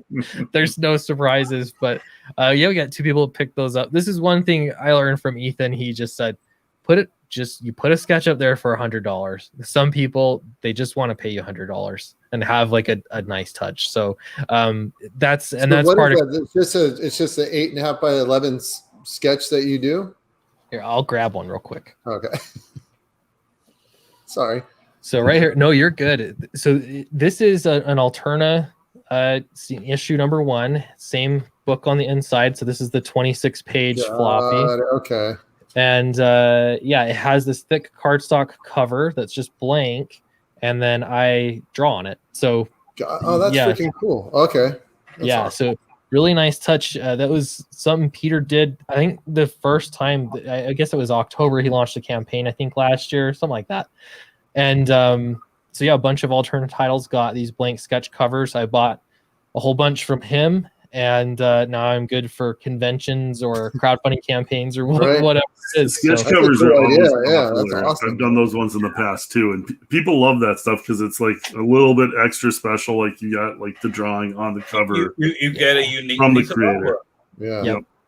Exactly. Yeah, it's better. Like to me, that's the best kind of variant cover because you have a one of a kind, which is really cool. I got a whole bunch of con sketches, which I just adore. I got like Dave Gibbons doing Rorschach and Dave McKean. Because they did in the convention, they used to do them, right? That used to be a thing. They would just do sketches for you. Now they charge it like 30, 50 bucks or whatever. But used to be you would just go, "Can you do that?" Now they're like, "Sure, okay." And I got tons of great sketches. Got this great one by John Toderben of Swamp Thing and John Constantine. Nice. It was John Toderman and Steve Bissett. They did it together. One sketch and one, I remember. And nobody paid them. I can't believe it. Looking back, I feel terrible. I didn't give them any money. Yeah. I mean, I think sort of transitioning things into the internet and how do you bring those kind of convention experiences and items into the internet world, and I don't know. It's one of those things that it works. I think it works pretty well. The auctions are great too. People are still getting original art. They hear from the creators, get to feel a little bit of a personal connection, and it's great. So I got last item here, $1,000. This is the original cover from Matt Weldon on Bristol board. This is the third time I've hired him, and I bought the original the third time. And I priced it at $1,000 because if we got 1,000, that's fantastic. We've sold them so far every campaign. But if no one buys it, I get to keep the original cover. So okay. I got a wild story to tell you. From we had these really big conventions in London. They started in like '83, UK Comic Art Convention, and there was one, I think 84, 85. They had a big art auction at the end, right? Dave McKean, who was famous for doing like the covers for like Hellblazer and Sandman, he had a black and white, gorgeous. I mean, it was black and white with a splash of color. John Constantine painting. They auctioned off for about £70. The next year, he had a Joker painting went for $3,000. Right? I just wish I bought the Constantine. That must be that was a cool piece of artwork. I can only guess what that thing's worth now. Right? Crazy. That was before. I think that was before Violent Cases came out. Yeah, I don't know. It's something. There's something about having original art. Very nice. Well, and if the big two really do go to reprints, mostly old original art is just going to go through the roof because there's going to be such a small amount of new stuff coming out that like the old stuff is going to skyrocket even more so than it already has. Absolutely. I guess so. Yeah. Yeah. It's I don't know. I love it. It's great. So so we'll see. So far they've both sold on the first two Downcast campaigns. I'm rooting for you either way. Yeah, to me it's a win-win situation. That's why I priced it. I figured there's demand for it because I want it. So there you go. At least one person demands it. Tank Ferret, how you doing, sir? Good evening or good afternoon or good morning, wherever you are. Hello. Yeah. So cool. There you go. Cool book, cool campaign. The link is in the chat. The link is in the video notes. Click it and back it. It's awesome. It's wish I wasn't printing a comic. I'd buy that cover. Yeah, I know. You're the second person to tell me that. Like, I want it, but I have to be sick. It's been my goal now ever since now that I got we're working with pencilists and traditional inkers, and I have them. They send me the artwork they do. Now I'm kind of on a mission to start collecting those. Because they just has an essence to them. Like, that's just sick, man. Nice. It doesn't do it justice, but the detail. Yeah. The more you get into it, the more it's like, I definitely. I love original artwork. It's so cool. I think IDW put out a folio edition of Watchmen. So you got it felt like the Bristol boards of and you see the pencils. It's really nice. Those are great. Yeah, those IDW special editions where they scan the original artwork pages and it's all the black and white stuff. Those are always like really sweet to look at. Somebody asked me about my campaign. I just want to give people a quick update. As you know, we're adding pages in. They said, where's it shipping? Okay, so Dominic has done the rest of the pages. We got again. I love it that it's better than you imagine. This goes in the minute where basically James Bond is getting a blowjob right now, while two girls are making out in the back of the car. He drives by. He splashes this elderly gentleman. And another gentleman with a cane, that's Adam Adamant Lives, if you know who he is. So this one, he looks down at the puddle and sees he's a bit shaggy. So I said, can we make his face a little bit more noticeable? So he sent me a revised version of that. Anyway, he sees he's shaggy, he touches his face, and he regenerates, much like Doctor Who, into the second Doctor Who. So here is the revised panel. Here, I'll nice. That's It's great when you get to see these things as it's done, right? It's so much fun. So much fun. Anyway, this is the next page I want to see. He looks overhead. Have you ever seen the TV show Thunderbirds? With the puppet show. So basically, Thunderbirds flying overhead. Then Thunderbird one heading a little bit more towards us. He passes another character from a show called Callan. Sits in Soho Square. Takes a tab of acid. And then we go back to the main narrative. So I tell you what, Clint, not Clint, Clint. I got many Clints. Okay, now I'm confused. The many Clints. Let me plug mine next, and we'll do a big finish with yours. Okay, so that's absolutely. There you go. Fine. So okay, my campaign is. From Another Planet. It's Comic Book Bonanza. Let me tell you, if you're planning a crowdfunding campaign out there, if you're planning that, trying to have one product. Doing two products, wouldn't recommend it, but I was talked. I had both these on hand, and I wanted to do a campaign to get my feet wet in the world of Comicsgate Indiegogo. So we got these two awesome books. We got Biblical, Bible stories, atheists, creationists, rationalists, and rogues. So this is incredibly biblically accurate. I would say not preachy in any way, shape, or form. I don't really care what you believe, mate. I'm not trying to convince you to do anything. I'm just trying to tell you a sodding story. So this is a real feeling of like those late 80s Sandman, Swamp Thing, Hellblazer. It's got that vibe, and I tried to echo that vibe in this new cover. It's got a new. I'm rewriting the ending slightly, but it takes disparate things that appear disparate that you may recognize with biblical origin, and they tie them together in, I think, one seamless narrative. It's 220 pages long. You can beat a well to death with it, but of course, I would recommend one does not do that. I wrote and drew that book. So this book I wrote is called The Imperium, a love letter, as I said earlier, to telefantasy in the 1960s. As you know, it's got all these great genre heroes in it, plus The Prisoner. Now you see, plus a bit of Thunderbirds. There's a very cool backup strip called The Ice Warriors in this, and it's 105 pages long. Was a ton of extras, and we've added in those 5 new pages. But wait, there's more. If you get both, you get all these extras. You can buy the extras on their own, but I would rather you buy them with the book because I want you to read them. Quite frankly, I want you to read my book. So the first thing we have for any genre fan out there will recognize this is a pin-up right now. Once I get to 8 grand, we're supersizing this to an A2 poster that's 18 by 24. I think 18 by 24, 22. This is, of course, the lovely Leela from Doctor Who, 1970s Doctor Who, and what's her name? Raquel Welch from 1 million years BC. This is called Noble Savages. Why are they together? Why are they out of time? Who cares? Who cares? In the background, we have the Time Machine, H.G. Wells' Time Machine. In the foreground, we have K9. Does it make sense? No. Is it right? And should this be in existence? Of course it should. Of course it should.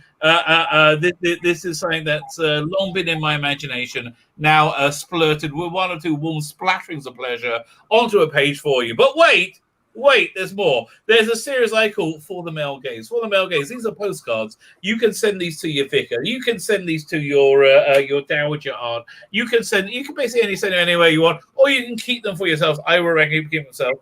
These are they're now 6 cards. Now I'm going to continue this with my next campaign with the second series For the Male Gaze, based on my masturbatory fantasies that are genre related when I was 12 years old. 12-year-old genre-related masturbatory fantasies. Fortunately, I whacked off a lot, so I got a lot for you. And I think I have a never-ending supply. Number one, we have Keeping the British End Up. This is, of course, the James Bondy one. Dominic Ratchet did the art on all this one. I love the movement in this foxy female agent as she turns and fires back at Bond, who's clearly shaken not stirred. Keeping the British End Up is the last line from the best James Bond movie, of course, The Spy Who Loved Me. When Bond is caught in bed in an aquatic escape craft. X, Airman and Major Gogo asks, what's going on here? Of course, and Bond says with a wry smile, I'm keeping the British end up, sir. Closes the curtain, and we get the end titles, because it's awesome. It's absolutely awesome. So then we also have Party Like It's 1999. You ever seen Space 1999? Most people remember it for the awesome spaceships. Again, I was a very horny young man. That's kind of explains why I'm a very horny old man. Nothing really changed. Okay, honestly, nothing really changed. It's funny. Next week, every week in Judaism, they serialize the Bible, the Old Testament. You get a little segment on it every week, right? So at the end of it, the next week's segment is my favorite segment. It's called Balak. Billamy. It's Balak. It's kind of like, when you do a cutaway to the supervillains, like, meanwhile in the Injustice League are planning their next plot. So you have like the Balak and this prophet called Bilam trying to curse the Israelites, right? Because they're scared of them. So basically he can't do it. His donkey stops him at one point. His donkey apparently had a romantic relationship with the donkey. The donkey then speaks and says, "Don't do this. It's not a good idea." But anyway, he tries to. He ends up, blessing the Jews.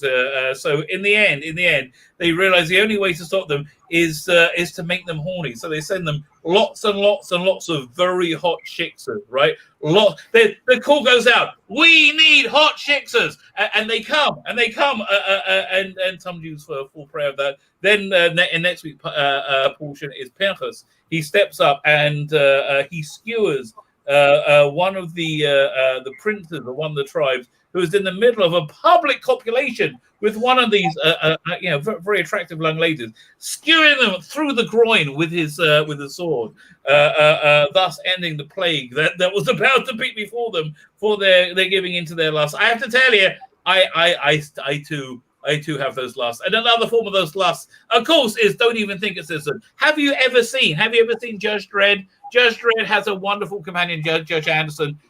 This is a wonderful rendition of Judge Anderson, as you see. Bit nippy early in the morning outside Mega City 1. But she's a professional. She can handle it. She knows what she's doing. I like strong, independent women, which is, of course, why I like this one. No hanky-panky in the TARDIS. This was very unfortunate. So this is the actual costume and a pretty fair rendition of the young lady who wore it from Doctor Who, Perry. Now, she sauntered onto screen. When she wasn't wearing this, she was wearing spandex. I'm not even here. I've got an action figure of her right here. Wait. I'm not making it up, okay? This was her costume. 1 second. This was her costume, okay? This is Perry, right? So yeah, I'm sorry. She was like Zod, like and his compatriots, that she was entombed in my spank bank forever. Like, can't get out. It's not my fault. Blame John Nathan Turner. He was the producer at the time, right? So yeah, totally his fault. We call this one No Hanky Panky in the TARDIS. Oh yes, there was. Yes, there was in my fan fiction. And now we got this one. I'm sure we can all empathize with this one. I'm sensing strong emotions, Captain. In my pants. Yes, you are. This is a lovely Counselor Troy. She's this is, I don't know why in her dimension this is the uniform, but I don't questioning it. Maybe this is obviously from the start of the Next Generation, where Riser is one of the central members of the Federation. Okay, you're welcome. I'm here for you. Why am I here for you? I just threw this one in for shits and giggles. Why? Because I love you. I absolutely love the backers. So we threw in this extra card. This is the Forces female. And let's just see how female it is. It's incredibly female. It's unbelievably female. Princess Leia looks somewhat relaxed, somewhat like at ease, like she doesn't worry about the Federation. She's now can be Jabba's love slave, and she seems quite happy about that. Jabba's also happy. Bib Fortuna, not that bothered. But Silas E. Crumb, gonna get crazy, baby. Gonna get crazy. We call this one the Forces female. But wait, there's more. So we also get a bunch of posters. This one we're throwing in at $8,000 with everyone. Again, these are 18 by 22. 18 posters. If you like Doctor Who, these are all Doctor Who ones. We have Bohemian and Time and Space. This is the fourth Doctor from the 70s. We have, I say, the last Doctor. The Eyes Have It. This is the 12th Doctor. We have the third Doctor, Great Balls of Fire. This was called Reversal Polarity of Neutron Flow, but it didn't fit in. It didn't fit into the box, so we called it Great Balls of Fire. And this one I call Forever Young. I imagine the fourth Doctor staying on forever and growing old with Sarah Jane Smith. Fourth Doctor is this guy. He looks more like this nowadays. She is unfortunately, as we say in England, brown bread. So passed on. So anyway, I'm wrapping up this campaign shortly. Go back it now.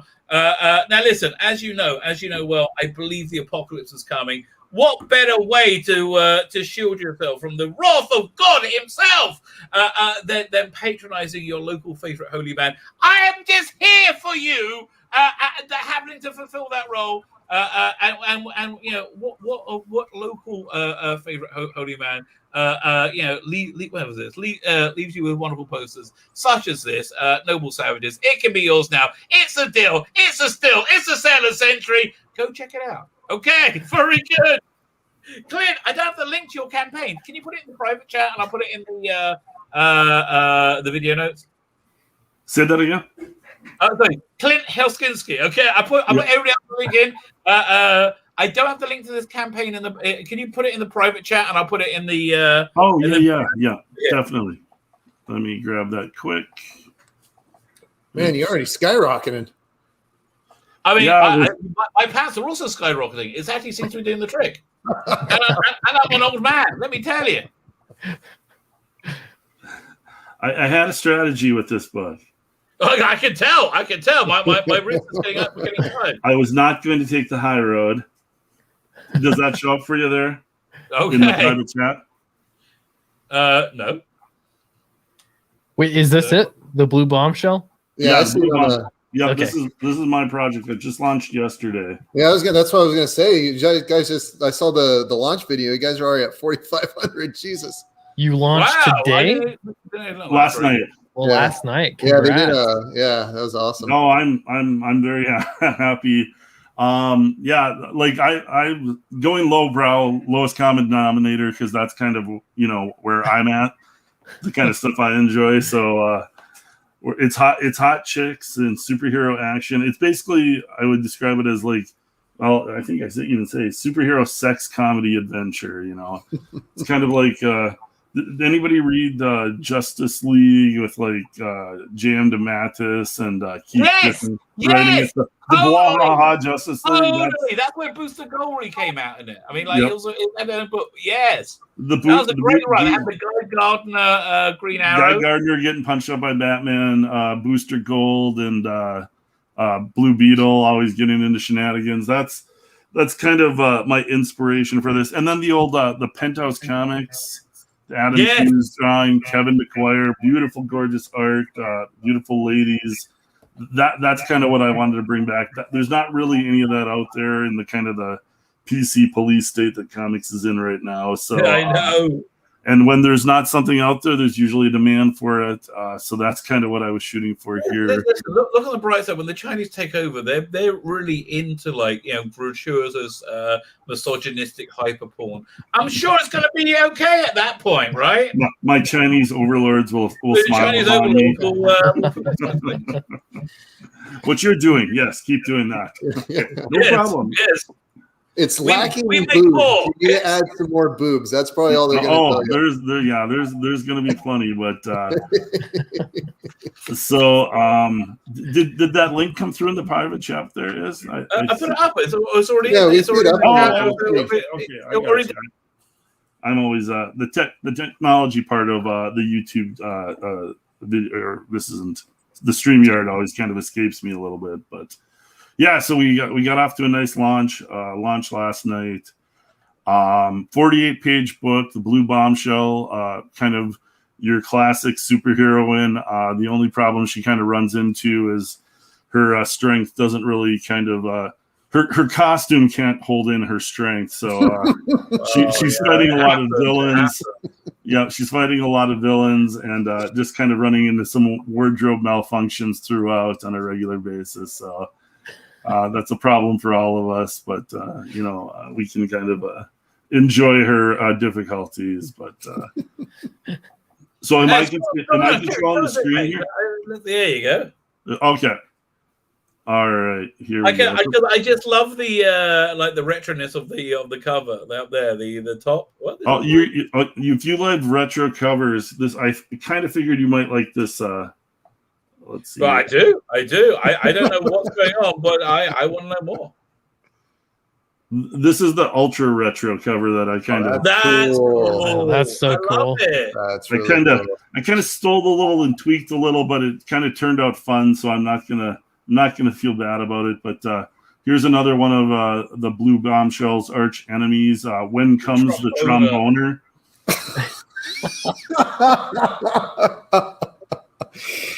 Oh my god! I love the rocket. I love the rocket. I was particularly proud of myself with this one. Can the Maiden in White handle the Maestro of Music's deadly pocket rocket?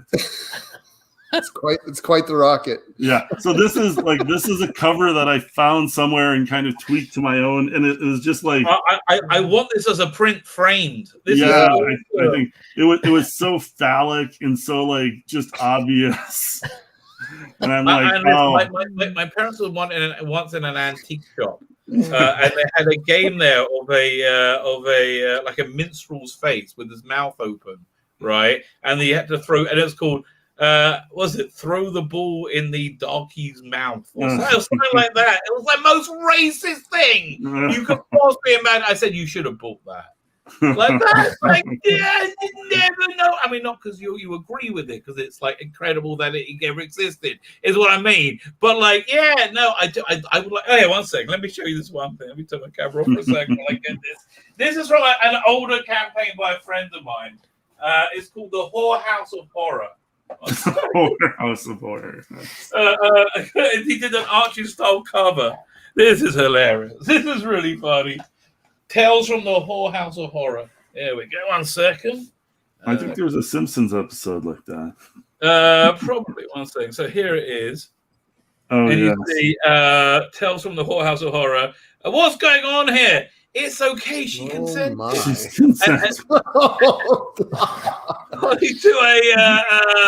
a Ouija board. This is just awesome. Okay, I mean, this is insane.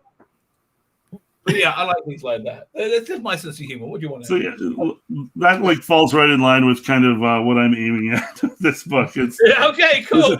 This is not highbrow by any means. This is kind of taking a poke at all the PC correctness out there and just kind of having fun with hot chicks. It's a lot of guys. There's a lot of hot chicks in mainstream, or there used to be in mainstream comics. So since there aren't anymore, they can be in my book. So here's a group of the Blue Bombshell's friends here. You should do some kind of like 90s or 80s type style merch. You know, like the Magic Cup guys, they did the Magic Cup. Yeah, that's so cool. Yeah, so I think something like that, something like glitzy like that would be fun with this. Yeah, I'm influenced by a ton of different artists, and I can kind of mimic a lot of styles. So I kind of had fun with the art and just kind of drew the kind of art styles that I've always enjoyed, you know. So we are having, it is an adult comic, which kind of goes without saying, but just in case, there is the adult variant. This will not be censored when you get the print copies. Just so you know that I'm not keeping this classy whatsoever. I am going for the lowest common denominator. There will be lots of dick and fart jokes in this. It should be. It should be. Exactly. If you're going to go for this, I figure go all the way and be as blatant as possible. So this should make 13-year-olds giggle. That's exactly what I'm shooting for. Or 40-year-olds giggle too. Yeah. Same thing. Emotionally 30. Yes. That's when my emotional development just kind of like high pointed at 13. I have to tell you, we need you to make enough money with this that you could then add in a cosplay cover. Oh, that would be huge. Wow, yes. I would love to do conventions with some cosplay characters showing up. That's when I know I've really made it. What kind of conventions are you talking about? Whichever will have me. I'm not particular. Clint, do you remember the Troma booth at cons? Oh yeah, yeah. That was awesome. Had schlocky movies and like hot girls. Oh yeah, yeah. I remember the conventions in the '90s, like the Chicago Wizard Worlds, and I mean, there was a booth, babe. If not on every table, on every corner, and the beautiful girls working hard, because having guys gawk at you all day is not an easy job. But thankfully, they have to take on that task. Yeah, I remember when they started trying to stifle that and it was unfortunate, but yeah, it was a fun aspect of those days of the conventions. And of course, with the superhero, you've got to have her arch enemies, the bad girls here. So bring on the bad girls. This is in the pink. There is the pink pussy cat.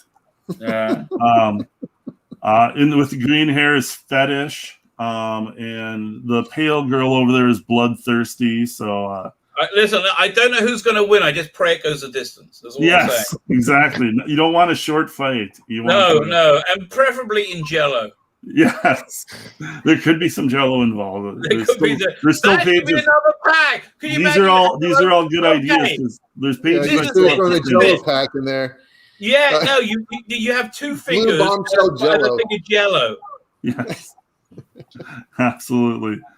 So this is just some pages from the book, but the team that Blue Bombshell is a part of. And here's your I wouldn't say these are stand-ins, but here's let's see if I scroll down here. The Purple Torpedo and Star Blaster coming up with a scheme here. And you can kind of see some of the elements of the old Bwahaha Justice League, and the Blue Bombshell testing out her new suit to make sure it can hold up to her strength. Well, I hope I see she's vigorously testing it. Yes. Spoiler warning: it doesn't. So I feel bad for the poor lady. Yeah, you can't show those pages on the Indiegogo, but they're in the book. Here's this is 48 pages, right? Yep, this is gonna be a 48-page full-color comic. So during the adventure, they end up in the Ravaged Lands, a totally new creation by me, and a totally new pose that nobody's ever seen before. Yes, as her costume kind of gets destroyed along the adventures there, but she's a hardy young woman. So she teams up with Sister Power in the back there. Her brother, you guys might be familiar with. I won't mention his name, just copyright issues, but Power runs in the family. So, and she stole his silver tiara and his yellow top there.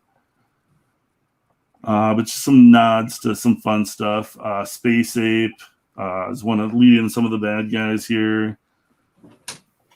And just some more shots, just in case you weren't sure there was going to be stuff you were looking for in the book here. There is. These won't be censored in the print issues. With one of the rewards, I'm also doing a sketchbook with, just behind the scenes art, pinups. Dude, whenever you want to do a book together, I just thought of 2 books for you. Do you have some ideas? I told you one last time you were on, right? I wanted to do the Hedgeman book, right? Yeah. The Hedgeman book is basically, in the James Bond movie, in the background, you have like these beautiful women that are hanging around the pool. That's right. Yeah, I remember this. Right. And also like the Hedgeman, it's about them. It's about their life. In the background is James Bond, right? No, but absolutely. I think that'll be a fun book. It'll be interesting you do like a superhero based book, but not I wouldn't say serious, but more with a more with a less booby narrative. Not that I dislike the booby narrative, but I've got a couple books. I've got a couple of books that are more just straightforward superhero. Like literally, I'm doing this because I kind of had a strong feeling that it would be popular. So you kind of want to start out with your most successful game plan. I kind of thought that this might appeal to a lot of Comicsgaters out there. Fingers crossed that I'm right. So, but yeah, I've got a lot more material. I've got like some just kind of straight superhero stuff too with the team. I do love that retro cover though. I would buy that. It's really nice. That was kind of fun, and I got to figure out because a little bit of it is stolen. I will freely admit that, but this was just kind of a fun thing to promote the comic. If Lichtenstein gets away with it, why shouldn't you? Oh, yeah, exactly. Yeah, they've been doing it. I think this is more significantly changed than anything he ever did. Right, yeah. And then, I completely created the tromboner myself. That is my creation. So, like nobody can claim that if anybody claims that I stole the tromboner from them, they are lying. Because right. I like to pride myself on my creative genius. I came up with the tromboner. The age, right? If we were. I would love to see the tromboner kind of like turn into kind of a cult favorite, so that there can be a lot of more tromboner action out there. I would like to see a tromboner spin-off book. I want to see a book. Absolutely. I mean, there needs to be a backup strip. Like again, you said this is 48 pages. Yep, it's a 48-pager, and then at the top tier reward, we were going to have just a digital backup story that all the stuff that I couldn't get away with in the print book. With the digital book, it's no holds barred. That'll be. You should do. I don't understand this at all, but you should do it as an NFT. But I've no understanding what they're. I've read about it as much, and I've got that amount of understanding with the NFTs also. If somebody wants to give me like I don't understand how people are selling them and making money, but they are, so good for them. you're making 70 to 100,000 on an NFT. Yeah, I'll somebody explain to me how to do it, and I will gladly sign up. Yes, exactly. If it doesn't involve sucking a cock, I'm probably there. Okay. Ditto.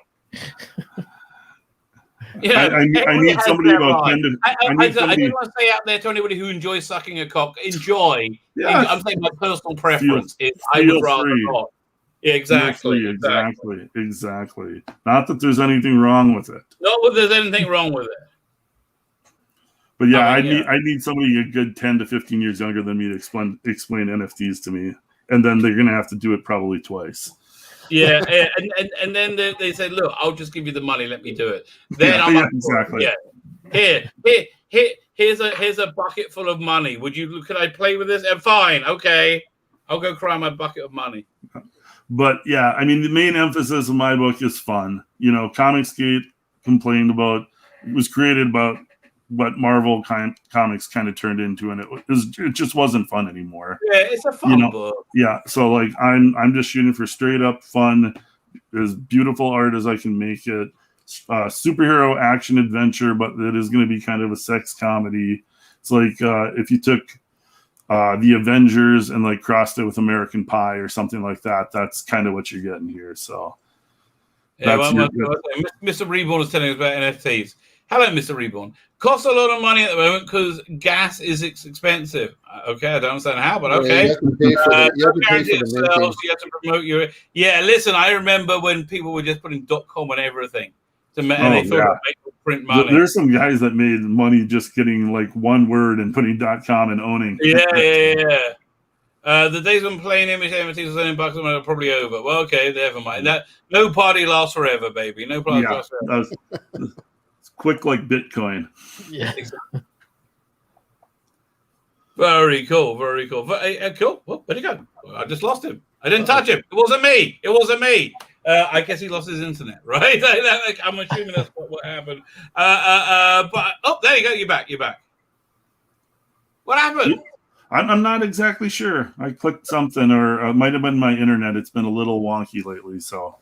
Okay. It let me back quick enough. So there you go. Good. I'm glad. Yeah, I'm glad you're there. Bitcoin, I'll still go for, says Mr. Reborn. Okay, if I could go back in time to like 2012. And buy like $1,000 of Bitcoin, that would be about 60 million now. So that's ridiculous. Like you could it's like Breaking Bad money. You know, like when they show all the money in Breaking Bad and how much he's made from selling crystal meth. If you never seen Breaking Bad, he sells crystal meth. He makes a lot of money, and it's just a huge amount of ridiculous amount of money. Very good. 2012, I was like sitting at a poker table in Vegas, and just the sleaziest dude next to me was just in my ear, Bitcoin, dude, you got to get into Bitcoin, get into it right now. And it's like, I wish he would have like looked like a lawyer or like somebody I could have trusted. Yeah, sure. Like $1,000 back then would have been insane now. Absolutely, yeah. He knew what he was talking about. I'm sure it's all gone on drugs and hookers, but at least it was well spent. What can you do? Listen. The good Lord always gives you, puts you in the place where you're supposed to be. If you think that you're able to go. I remember one time there was a prank show where they put this guy. They had this thing. This guy was in line to buy something at a grocery store, and somebody said, "Oh, can I cut in front? I got one item." It's like, yeah, fine. He cuts in front. He's the millionth customer. They're giving him like $1 million, $1 million. He wins this huge thing, yeah. And I'm thinking, if I was in that situation, I guess this is just I would be upset. But if you think that if you believe in God and you're crazy religious like me, it makes it easier to deal with that sort of thing. Oh yeah. There you go. It's just something side, but I'm not sure we got on track. Anyway, you slice it as a kick in the nuts, but yeah, I guess so. Fine. Listen, does anybody have anything they would like to add? Because I'm a bit peckish. I'll add one thing to kind of incentive and also to thank backers that are backing opening weekend. Opening weekend is a big deal on most campaigns. You want to launch as strong as you can. Every backer that backs the Blue Bombshell before Sunday midnight is going to get an original art sketch card from me for whichever reward tier they back. Oh, that's really worth it. So yeah, so that's definitely really if you can, if you can back it opening weekend and it ends Sunday night, it's not going to be offered again. So that's the only way to get the original art sketch card. Sunday night, what, on the Pacific time? Eastern time, Eastern Standard Time, Sunday night. So how many more hours we got? We got like all day today and all day tomorrow. Yeah. 24. Yeah, about 30. Yeah, about 32 more hours. Okay. Yeah. So plenty of time for everybody to jump on board, and you get that sketch card. Any reward tier, just back it this weekend, and it's just a thank you to everybody that's kind of excited and backing this project. I appreciate it. Yeah, and it's great. It's fun. And listen, it's a thing. bit of a bad night because you came on when everybody has awesome projects, right? Yep.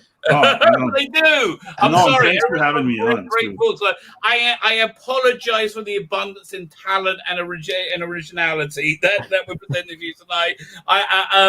Buy it now before the dollar implodes. And again, we are subservient for Chinese overlords who will very much appreciate you buying all these books. I'm sure they will, right? Yeah, China's basically like you can have capitalism. We just get a say in everything you do and a bit of the money. I'm like, yeah, I'm okay. Okay, fine. Fine. I guess that's what's going to be, mate. I guess that's what's going to be. Fine. With that, I'm going to wrap up. As I said, I'm a bit peckish. We have some of the roast left over. I think I'm going to have that. A bit of that roast. I think I might even have it cold because it was so good. You can't get yourself a smoker. I do recommend it. Nice. Wait for next stimulus check. That's what worked out for us. My son bought it with the stimulus check, so we were very happy, and he still lives at home. Fine. I'm going to bid everybody adieu. I'm going to hit the end broadcast button. I'm hitting the again, and I'm getting the whizzy wheel.